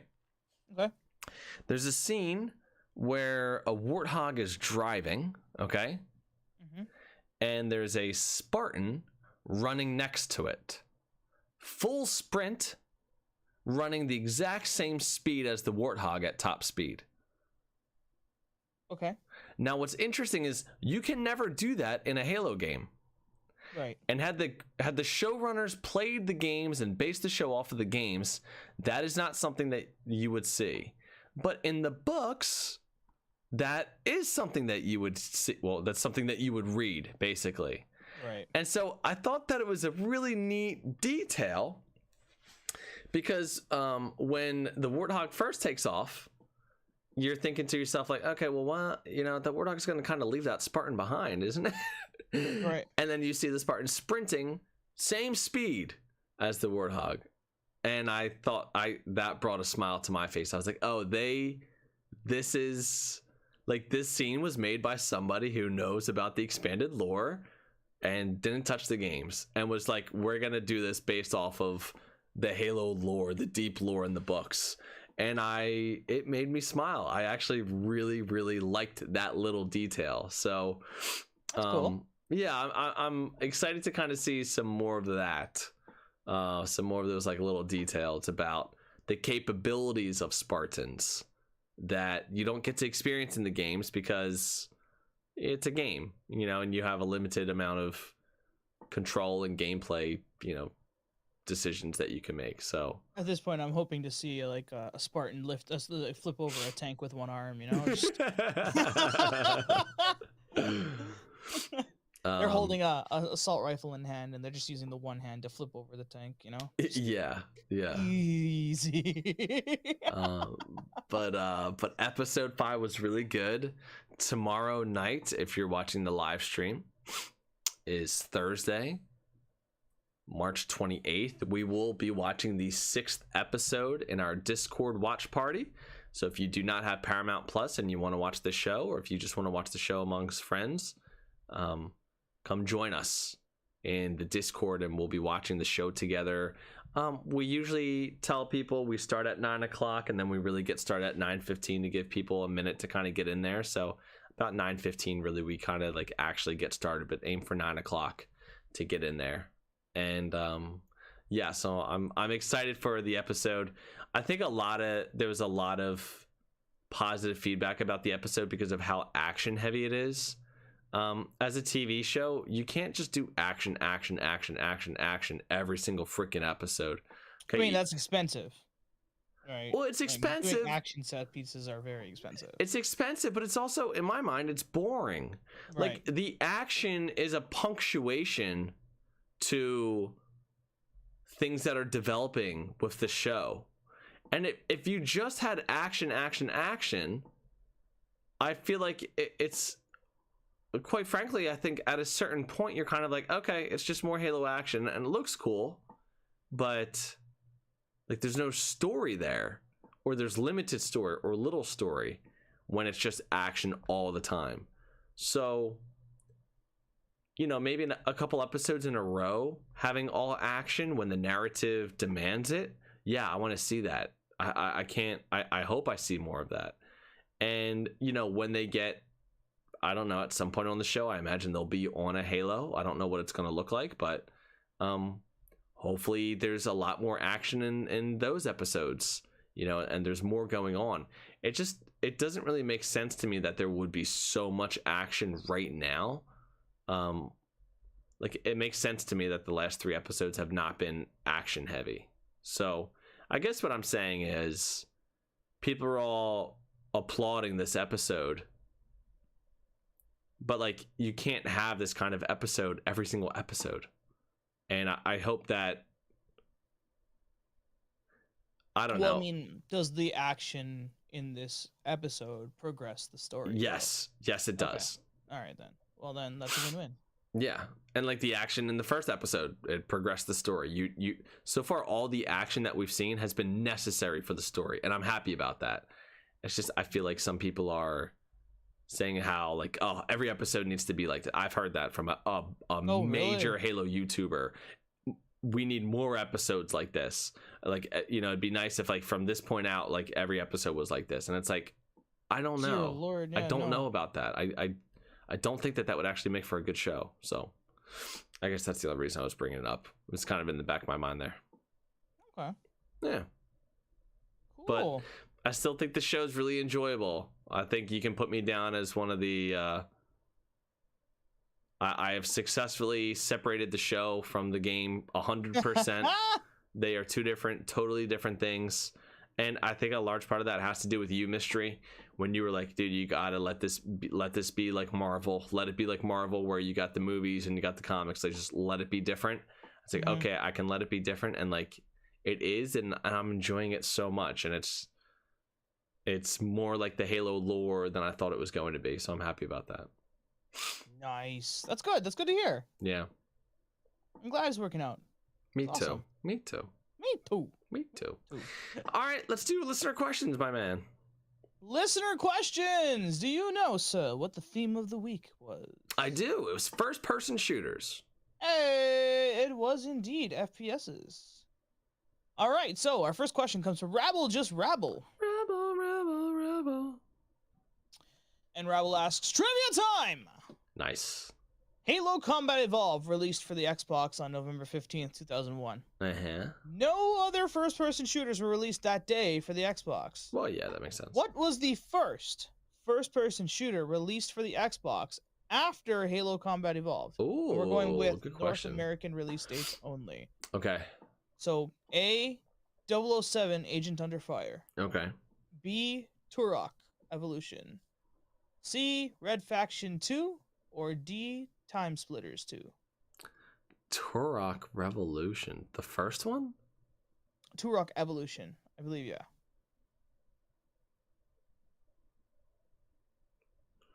I thought that there was a Turok game on the original PlayStation. Maybe I'm mixing things up.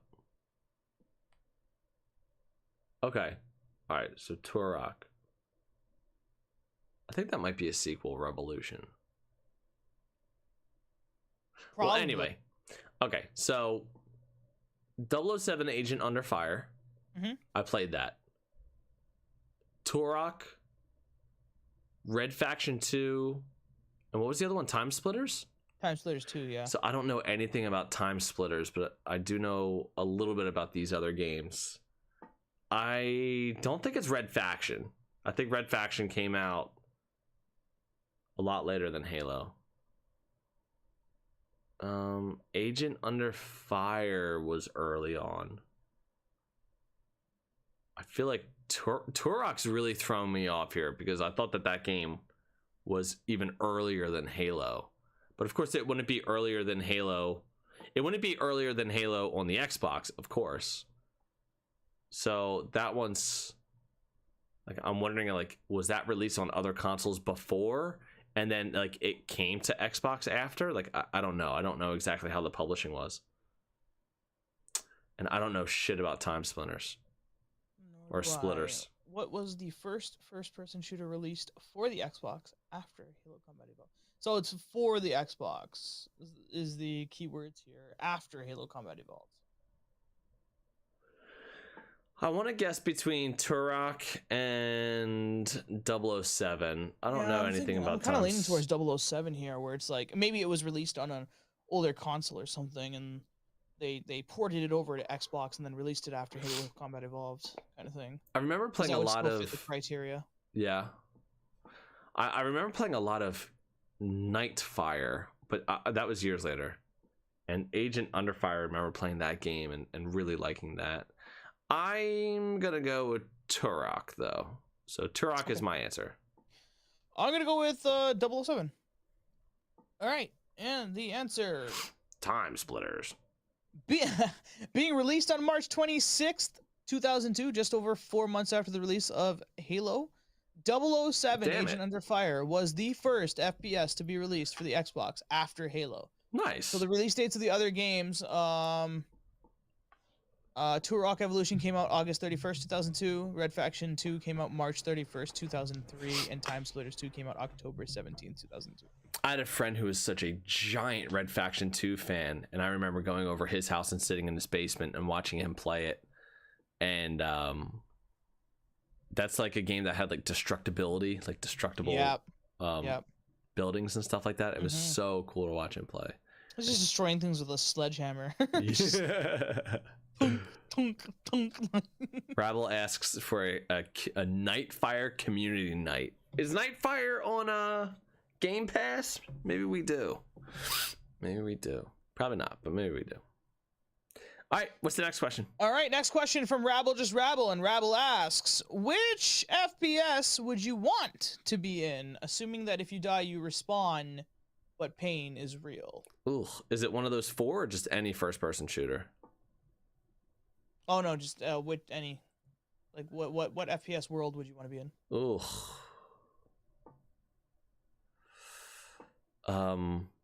Minecraft. Is that considered an FPS? You get a bow and arrow in it. I guess it would be. I mean, yeah, sure. Why not? No, I was kind of trying to read chat here. They're saying something, but I don't know if this... I don't know if Rabble is trying to say that this question was a response to Paige's question, or if he's responding in the chat to Paige's question. Paige is telling me it's not an FPS. Okay, Paige is saying it's not an FPS. This is a response so to Paige's question. So let's do Paige's question first, and then we'll do this one. Or maybe not, because this question seems like it can kind of stand on its own. Yeah. Yeah, we'll just keep moving forward. Okay. So I got to think of a first-person shooter game that I would like to be in. Yeah, and they're telling me that Minecraft doesn't count, so I got to come up with a new one too. Yeah. Okay. I'm trying to. Oh, Titanfall. Really, you want to be in that universe? Oh, sorry, you cut out there on me. What was that? You want to be in that universe? The Titanfall universe? Yeah. I think that'd be really cool. Yeah. Okay. Yeah. I mean, I'm gonna go with Titanfall. Wow. Just imagine trying to get into like these big ass massive mech suits and fighting each other and like being able to just like eject yourself out of a mech suit with an explosion, wall running. And that's fair. I mean, it seems like it would be a lot of fun, and you'd be very physically fit for sure. Yeah. I'm gonna need a character that needs like an inhaler every like 5 seconds.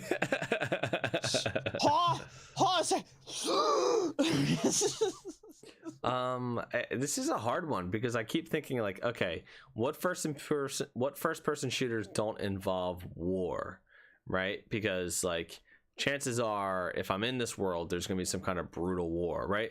Because at first I thought Halo, but then I thought, well, hold on a second, dude. I'm just in the world. Doesn't mean I'm the Master Chief, and I don't know if I want to be him with all the shit that he goes through.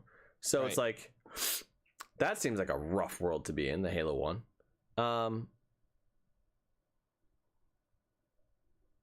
You know what? I want to be in the James Bond Agent Under Fire world. That's my answer. Okay, cool.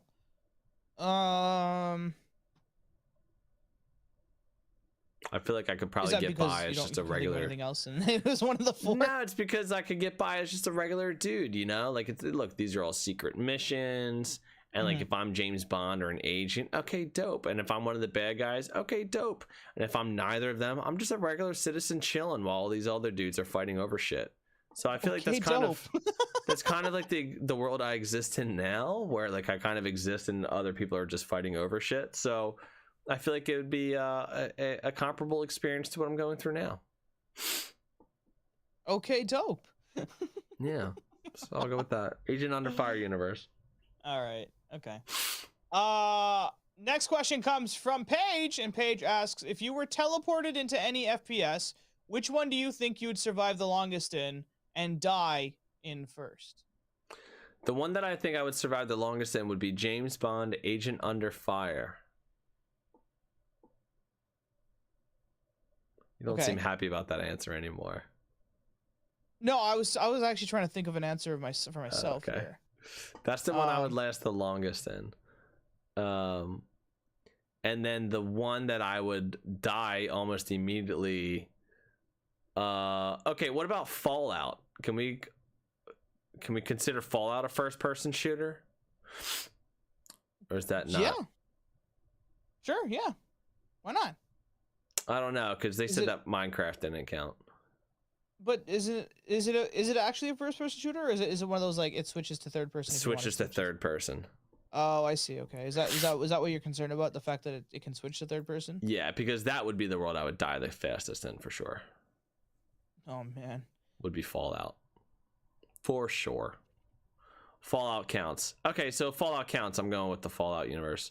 Fallout 3. I think I'm dead as fast as possible. Okay. The one I can survive the longest in, I genuinely do not know, but I feel like the one I would die like first in would probably be like in a Back 4 Blood kind of environment or something with zombies typically. Oh, okay. I feel like I don't think I can actually survive a zombie apocalypse. Let's be honest. I'd probably do something stupid and be like, "Oh, do you need help?" I'll die. Ah, shit. I feel like you would probably get killed by other humans, if I'm being honest. Oh, right. Yeah, that could be it too. Yeah, like somebody would be like, "Hey, help me," and you'd be like, "All right, I'll help you," and then they like rob you, leave you to die, and then you get eaten by zombies. Yep. Like if you were gonna go out, that's how I think you would go out. You'd be too trusting of a stranger. This is true. There you go. Yep. Okay. In regards to surviving the longest in, I'm having a tough one at this one.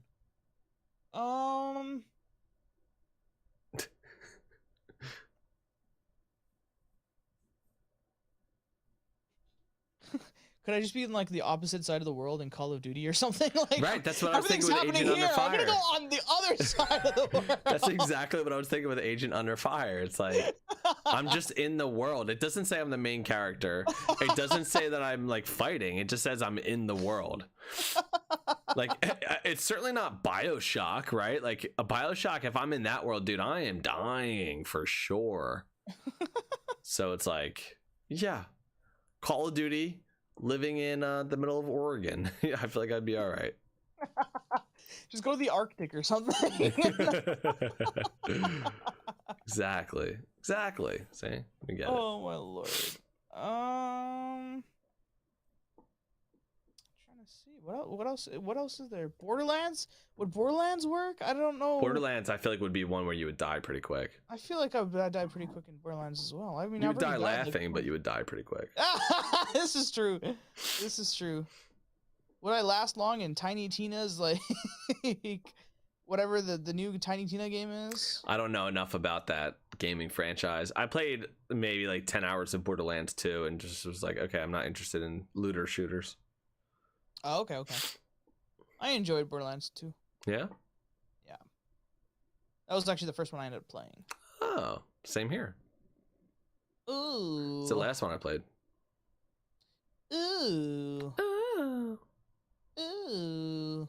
Yeah. I would probably pick yeah, that. All right. So Call of Duty, except on the opposite side of where everything's going on.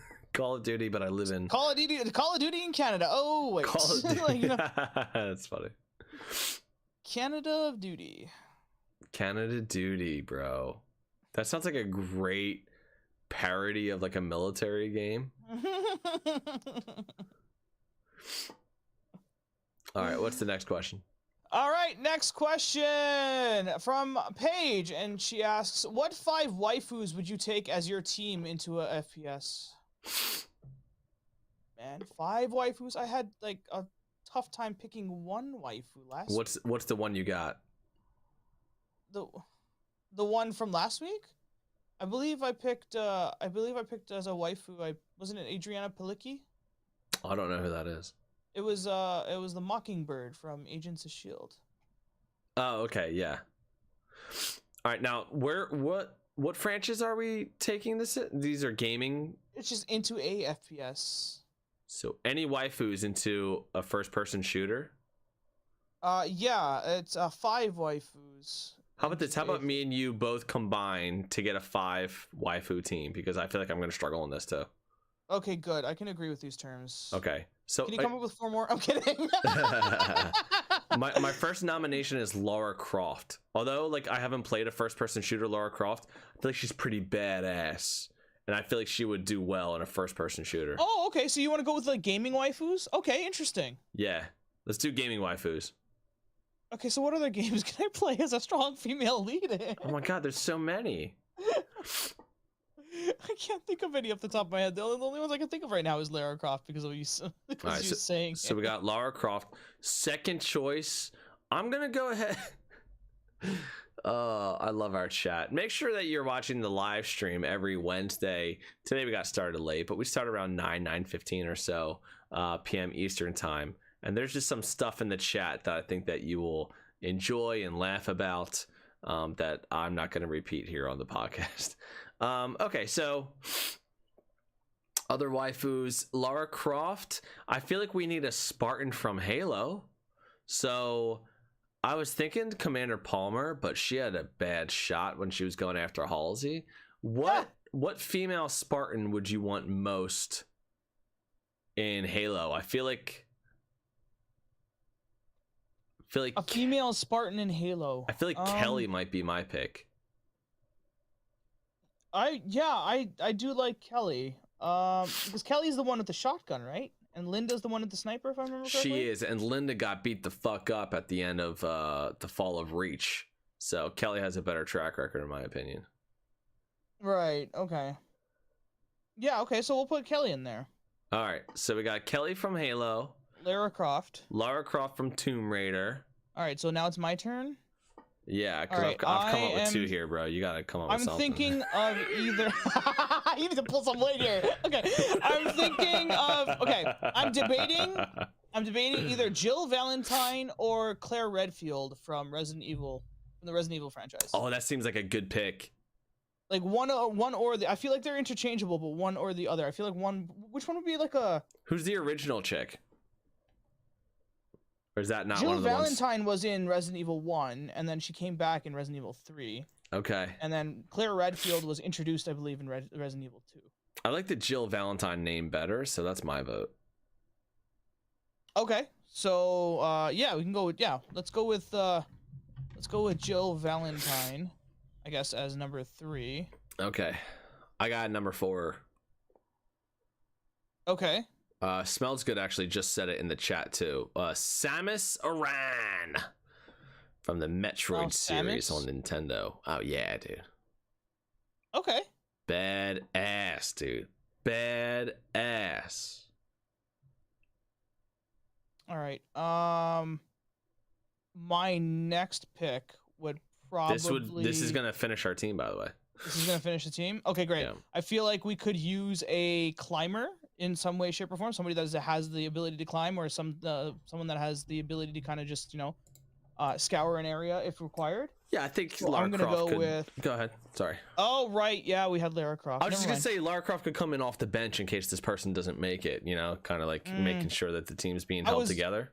I was gonna go with Chloe Fraser from the Uncharted series, but okay, no, let's go with Chloe. No, I just thought of someone else. Okay, well let's go with someone else. This Fuck someone Chloe, else. Dude. Screw her. What was her name? I don't remember her name though. She was in Alien Isolation.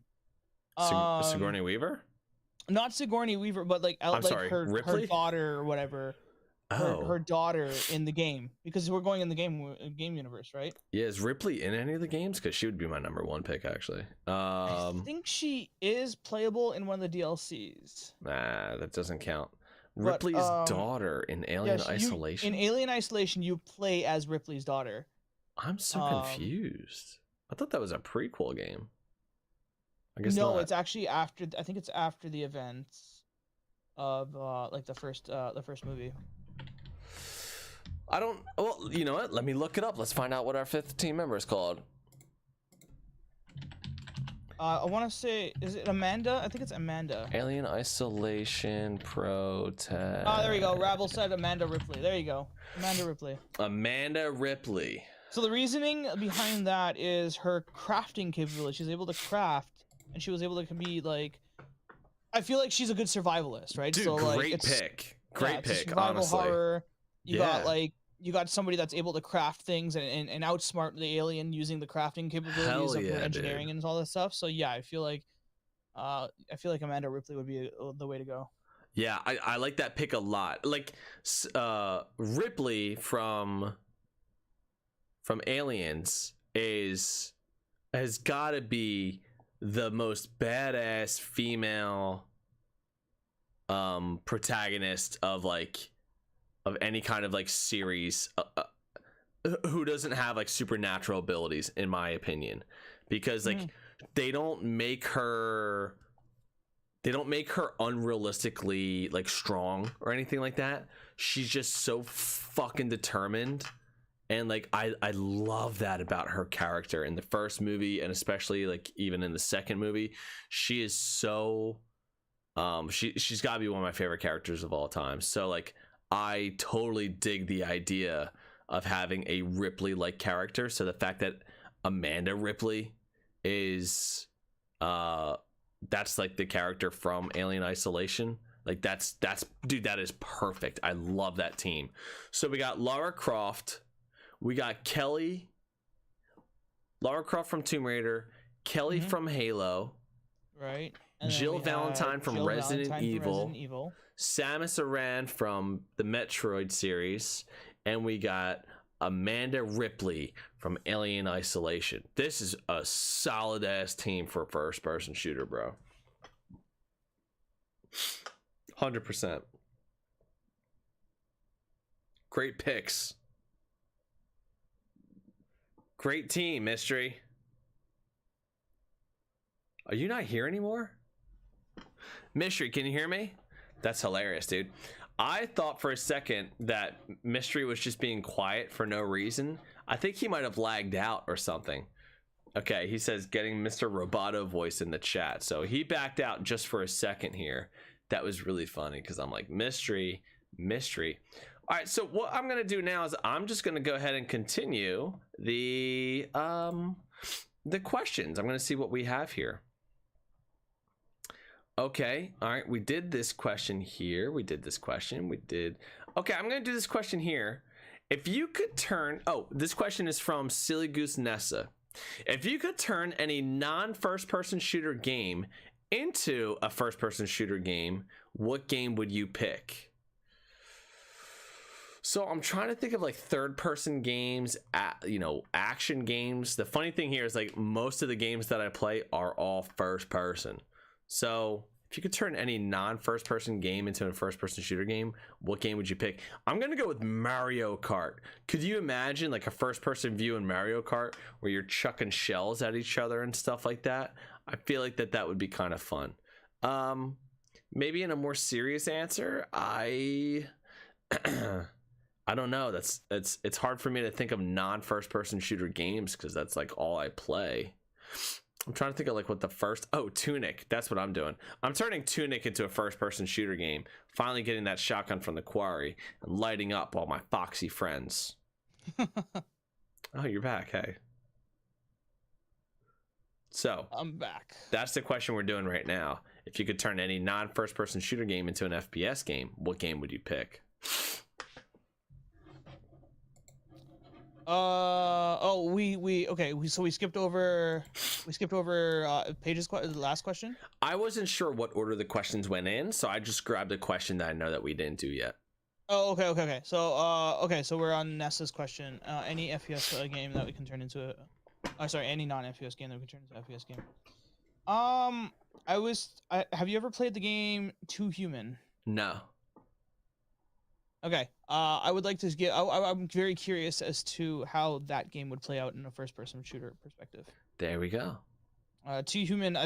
It was very early on in the Xbox 360 days, and it was one of those over-the-top views, and you were able to dual wield like guns and so on and so forth in that game. Okay. So I'm very curious to see that and how that would have played out in a first-person shooter aspect. Cool. Okay. So, yeah, that's my pick. What you picked Mario Kart, if I'm correct? I did Mario Kart first, and then I changed it to Tunic. Oh, right. Yeah, I guess that would make sense with the whole shotgun situation. Yeah. That would make sense. Light up all the foxes.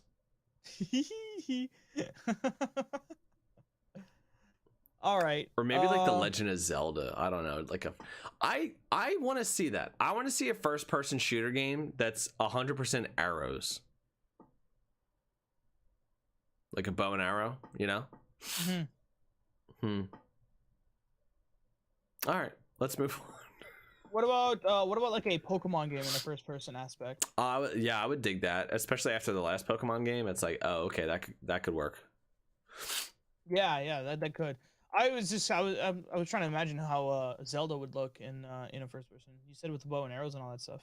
Well, like the bow and arrow part in Zelda is in first person shooter, unless you are using the Z targeting system. I'm saying Z targeting as if I'm playing on the N64, the L targeting system now.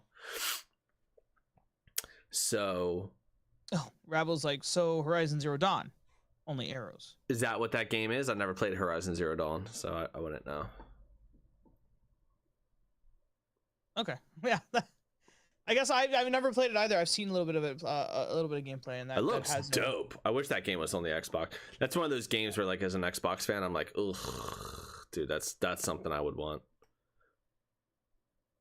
All right. So I'm gonna go back to, I guess, this other question from Paige. You're gonna go back to the list. I'm gonna go back to the list. There you go. I was told to go back to the list, so I'm gonna go back to the list. Yeah. We've derailed so much that I should just go back to the list. There you go.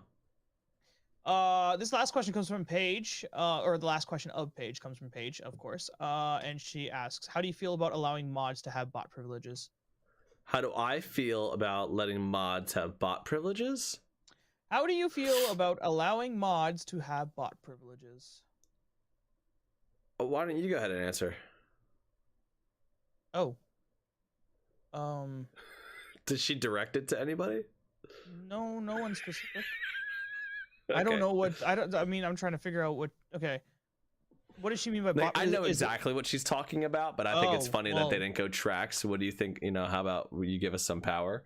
So I'm letting you stew in this for a little bit. I'm sorry. I'll let me rescue you now, and I'll claim to be your hero.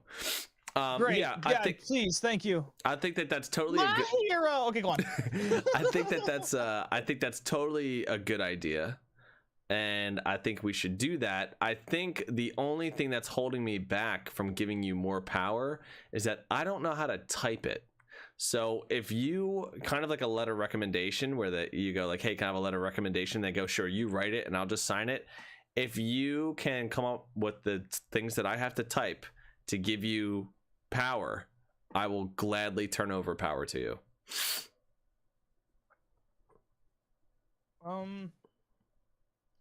Sure. Yes, this sounds great. There we go. There. I mean, it's not like I have any power per se anyways, so like, wait, if I say yes, does that mean you will definitely do it? Or if like this you have a tremendous amount of influence. Okay, Trax. If you said, hey, I really think we should do this, I would be more inclined. I would be totally inclined to go with what you think is best.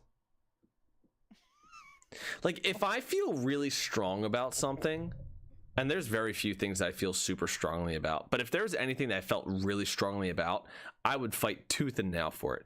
But everything else, hey, whatever people think is the best is probably better than what I think.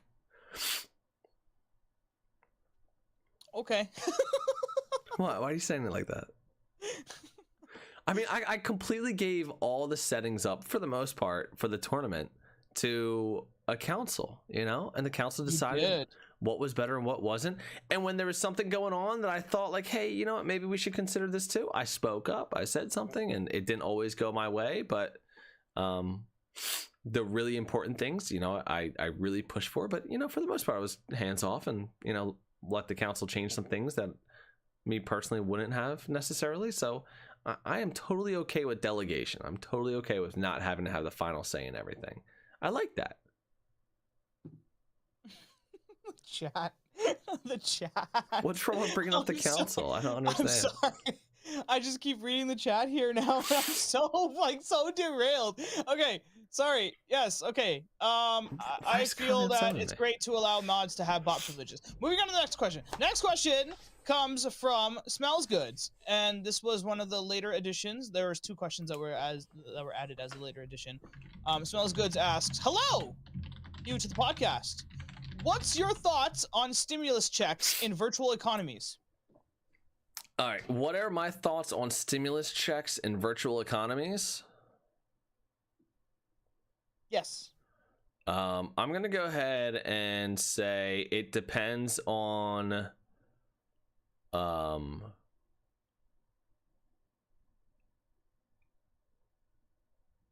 Look, it depends on how the economy functions. We have an economy bot in our Discord right now. And if I just gave $2,000 or whatever to every single person who's in the Discord, it wouldn't affect the value of the currency because it's just used for games, and everybody would probably just like spend it on blackjack and lose it anyway, except for a couple of people who are really good at blackjack in the economy bot. So that's a virtual game, and that wouldn't really have any kind of effect ever. But if you're dealing with an economy bot, not an economy bot, but if you're dealing with like virtual currency, and there's like an actual supply of currency and there's actual like realistic market conditions, then it's an absolutely awful idea, because inflation is rarely a good thing and ends up just hurting people with little to no money. So it's probably not a good idea. I'm gonna be honest with you, I have no clue what you just said. Sorry. Like absolutely no comprehension. You could have said like the sky is blue and I just wouldn't have known. Yeah, so like let's say there's a total of $1,000, right, Mystery? And you have 100 of it. Okay. And the total of the $1,000 is everything that's being used up in an economy. Okay, which means you have 1/10 of all the money that exists in this universe. You're doing pretty freaking good. Okay. Great. Yeah, numbers. Are you following that though? Because come on, this is pretty straightforward, right? There's 1,000 total dollars, and you have 100 of them. Okay. Okay. So if all of a sudden I decided to double the amount of money that's in that universe, and instead of $1,000, now there's $2,000 total, and you still have $100 of the so now you have 100 of the $2,000. You following me? No. Okay, never mind. I'm sorry. Numbers is just it's not a thing. I'm using really even and easy numbers here. I know you are, but I'm okay, go on. I'm trying to think finish your thought. Finish your thought. Okay, I got it. No, I got it. Okay. There are 10 signed copies. What's your favorite Halo game? What? Halo 3. Okay, and who's your favorite Bungie staff member? Joseph Staten. Great. So Joe Staten autographs 10 copies of Halo 3, okay? Okay. You have one of them. Great. There's only 10 in the world. Okay? Right. That's valuable. And if you try to sell it, who knows how much you could sell it for? There might be somebody willing to spend $1,000, $2,000. Who knows how much somebody might be willing to spend on it, right? Okay, so then Joseph Staten goes, hey, I'm going to sign 10 more copies of Halo 3. So now instead of there being 10 copies of Halo 3 signed by Joe Staten, there's now 20 copies of Halo 3 signed by Joe Staten, okay? So now your one copy is worth less now. Does that make sense? Okay, that's what inflation does. So that's why it's not a good thing. Okay. All right. Yeah. Come on, that example, that was pretty good. Yeah, it was great. Okay. All right, let's move. So yes to more money for them? No. They want more money though. Because if everybody has a signed copy of Halo 3 by Joseph Staten, it's not valuable. It might be valuable to them though. Everyone has it. You could literally find them in the trash on the ground. People use it to hold their paperweights down. Like you can get it anywhere. But what if it's valuable to me? Well, you already have one, and so does everybody in the world. There's 8 billion copies of it all over the place. And it's not just that it's valuable to you, but how much would you pay for one if not only you already had one, but you could get one anywhere? But I already have one. Right. But let's say you didn't have one. There's 8 billion of them. It'd be pretty cheap to get one. You get what I'm saying? Right. Yeah. You wouldn't spend a lot of money trying to get a copy if there were 8 billion of them. You get what I'm saying? Probably not. So the market value. But it would still be valuable to me. Let's just move. Let's move on. Paige says, "I just want money for blackjack." Yeah, that's fine because we don't have to worry about inflation in that economy bot. So yeah, so like give him an allowance. It doesn't have to be a stimulus check. It's an allowance. Yeah. Okay. Yeah, there you go. Give him like a toonie. That's what my allowance was. It was a toonie. I don't know what toonies are. It was a $2 coin. There you go. Oh, a toonie. Once every in a while, like whenever my parents felt like, okay, yeah, here, take a toonie. I like it. All right. What's the next question? Okay. The last question comes from Rabble Just Rabble. This was added in after. And Rabble asks, "What do you plan to do about the current status of the fake economy? Act like you're politicians in a debate, but don't make true on any of your promises." I will not do anything. The economy will grow as people continue to. So in the economy bot on Discord, you can generate income by either working, being a slut, or doing crime. So as more money is generated by people being sluts, doing crime, and working, more money will be generated, and that will be used in whatever way people want to use that money. So I'm all for it. All right, well, you know what? I feel like your opinion is invalid in this situation, and everybody should get money from a stimulus check to get our current status up and running in our fake economy, because money, Yeah. obviously, right? Yes? That's a we take. want money. Yeah. So increase our inflation of things like Actually, I'll say balloon this. animals with money. I'll say this. If we just hand out money to everybody in the Discord, then people aren't going to care as much about the games, because part of what makes the games exciting is that you're winning more or you're losing it, and that gives it value. So hang on a second. Actually, guys, if we just give out money so people can play blackjack all the time, then the blackjack doesn't mean anything anymore, because whatever you earn doesn't matter, because Paige will just print more money for you. So hang on a second, guys. Maybe it's not a good idea.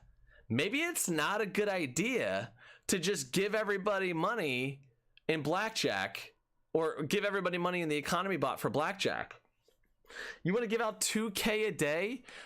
Here's what's going to happen. If you give out 2K a day, nobody's going to be using the economy bot in I don't know how long, but at some point people will stop playing it. If you leave it alone and force people to work their way up, guaranteed people will play it longer. Kylie says, "You are DaddyTrax and why you will never be president." I'm leaving the Discord. I'm just saying, you got to think about it. But it seems like the public, the people are saying they don't have money, so how can they spend money that they don't have? We need to give them money so they can spend it, we can inflate our economy. I don't know what the fuck I'm saying. We can inflate our economy. Yeah, but they can generate income by working, being a slut, and doing crime. Like, there's ways to earn money here. It's totally it's a bad idea. People are going to lose interest in playing blackjack, and because the power of losing it or the power of gaining it isn't going to mean anything anymore, because you're getting new money every day. Right, but yet we still grind ourselves through the Tenrai events. Yeah. Your bot only gives us fines even when I work. I got fined for being a slut, bro. Well, you know what? That's going to happen in the economy bot. All right. What's next? That's the last question. Okay. Everybody, thank you for hanging out with us, and thank you for joining. Thank you for listening to episode 75 of the Red Spartan Halo podcast. Mystery, what do you got going on this week? Hopefully some sleep at some point, but I will be. What am I doing? What is it? Wednesday, right? It's Wednesday. Okay, yeah. You can catch me on twitch.tv/REALMISTRY, where I will be doing some Dungeons and Dragons tomorrow. We are continuing our campaign against the Curse of Strahd. One of our players died, and he has now brought in his backup character. His backup character is a 7-foot tall humanoid bunny rabbit named Marshmallow. And he's got like I think it's like some etching on his body that's like glow in the dark or something like that. I don't know if it has anything to do with any of his powers or anything yet, but well, I guess we'll find out. And he also has to do like so the viewers have added an extra little fun little thing. You know how Elmer Fudd's always hunting Bugs Bunny? Every once in a while, he's gonna have to do like a perception check to see if there is an Elmer Fudd that is hunting him down in our Dungeons and Dragons campaign, which is also very fun and interesting. But yeah, you'll catch me then tomorrow there, and then I'm not sure about Friday night as of yet. More than likely, I'll probably be streaming, but I don't know if it'll be with Clark and Covalent or if it'll just be on with Borderlands 1. Unfortunately, I'm working a closing shift on Saturday, so I will not be.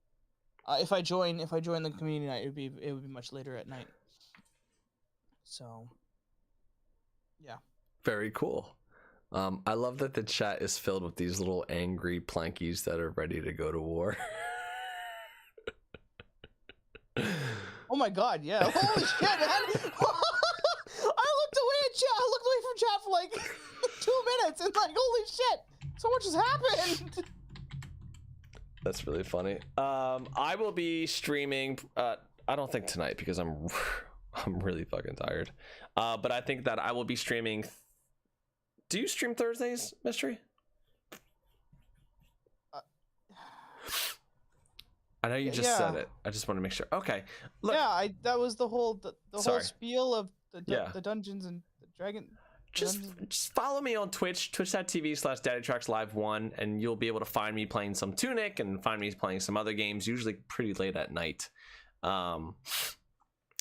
also got Saturday coming. Saturday is community night, Sunday is anime night, and yeah, so definitely come join us for those events and have fun with us. And I think that that's pretty much it.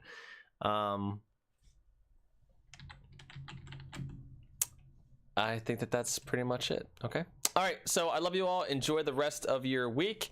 We will see you back here next week for episode 76. All right, everybody. Bye-bye. Next week for episode 76? Isn't it? 78? 78. We can't math. Trax, we can't math. This episode was what? What is this episode? According to the Twitch stream, it's 77 this week. So yeah, it's 78. Sorry. Trax, I think we need to go back to school. We are not good at this math thing. 7 days to 78. That sounds like a great title. 7 days to 78. Okay, maybe not a great title.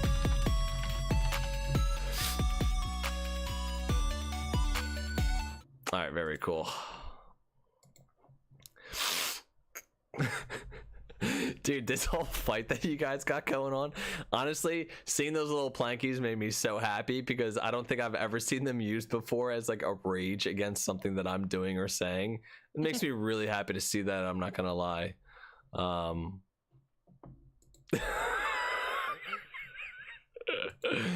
right, look, maybe I said what did I say? I said charity doesn't hurt the economy. Yeah, because some people gave me money and they're like, oh, you didn't say anything when we gave you money. And I was like, well, charity doesn't hurt the economy. Stimulus checks do. Ask your gas and food prices. And they say it's a virtual economy. They're just losing their fucking minds, right? Look, here's what it does. Here's what it does hurt, okay? Think about it this way. Inflation in the virtual bot is going to hurt the interest people have in the games. Okay, so you do with that whatever you want. I'm kind of curious as to what what is it that Sister Trax had said to some of our community members? She probably said something like what I said. Let me see here. Because I think there was something mentioned in the Discord chat at some point in regards to Sister Trax saying something, and you would be reacting in a very specific way. There's 222 messages since the last time I was on this economy bot. I think I was on the economy bot right before we started the podcast. Dude, I'm number 2 right now with 972. You all lost all of your money. This is why you all want handouts, because you all gambled it away. Like, you all gambled it away. That's your fault. That is your fault.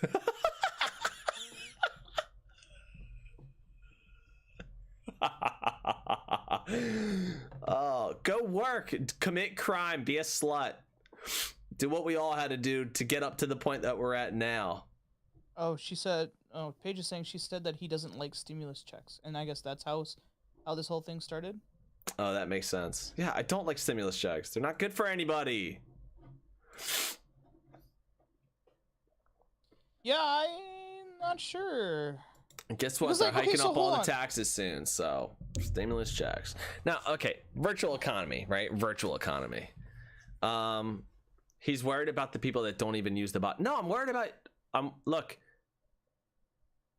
If there's no.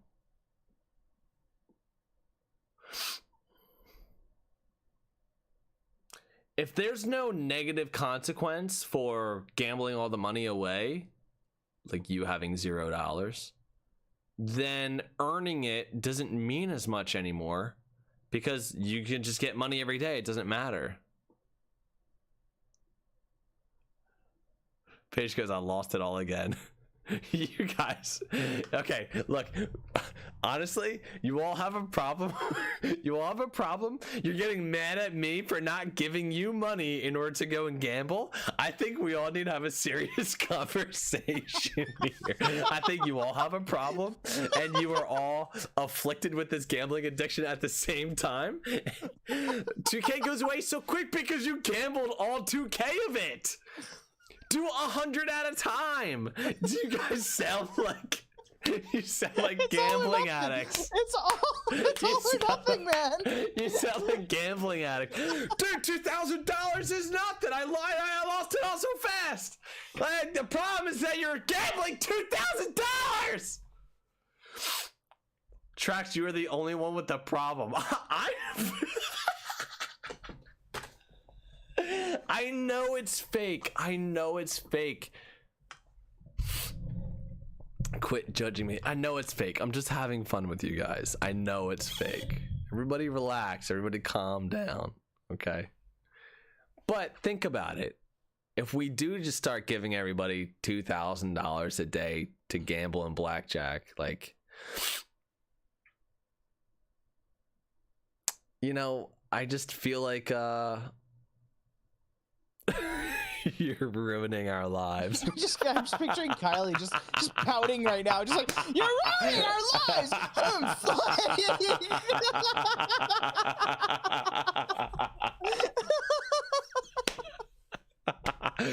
What about 500 a day? Yeah, but what happens when the $500 a day just goes away and it's gone? You're gonna go, it's not enough.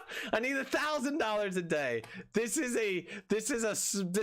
is only going to get worse. This is not going to get better. I love the little battle plankies.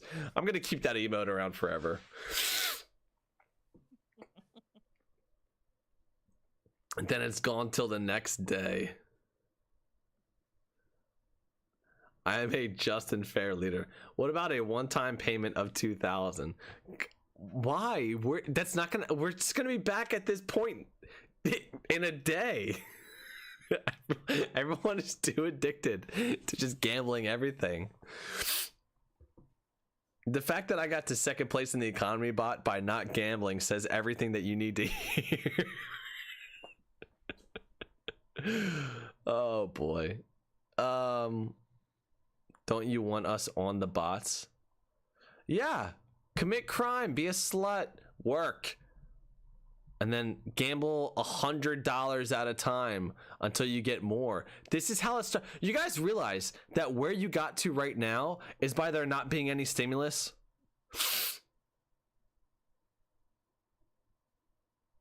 We have time limits. I mean, I thought that's where the $30 went. But I don't gamble, so I'll be $2,000 up. You want us playing? We can't play without dollars. Our government says we can't work when we want. Hey, look, that's fair. I'm all for taking away those restrictions. I think you should be able to commit crime, be a slut, and work however much you want. I would work more. All right.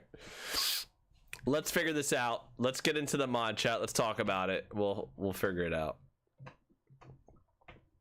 All right, everybody, thank you for coming by the live stream. I hope you had a good time. I certainly did. And I will talk to you all later on. Bye-bye.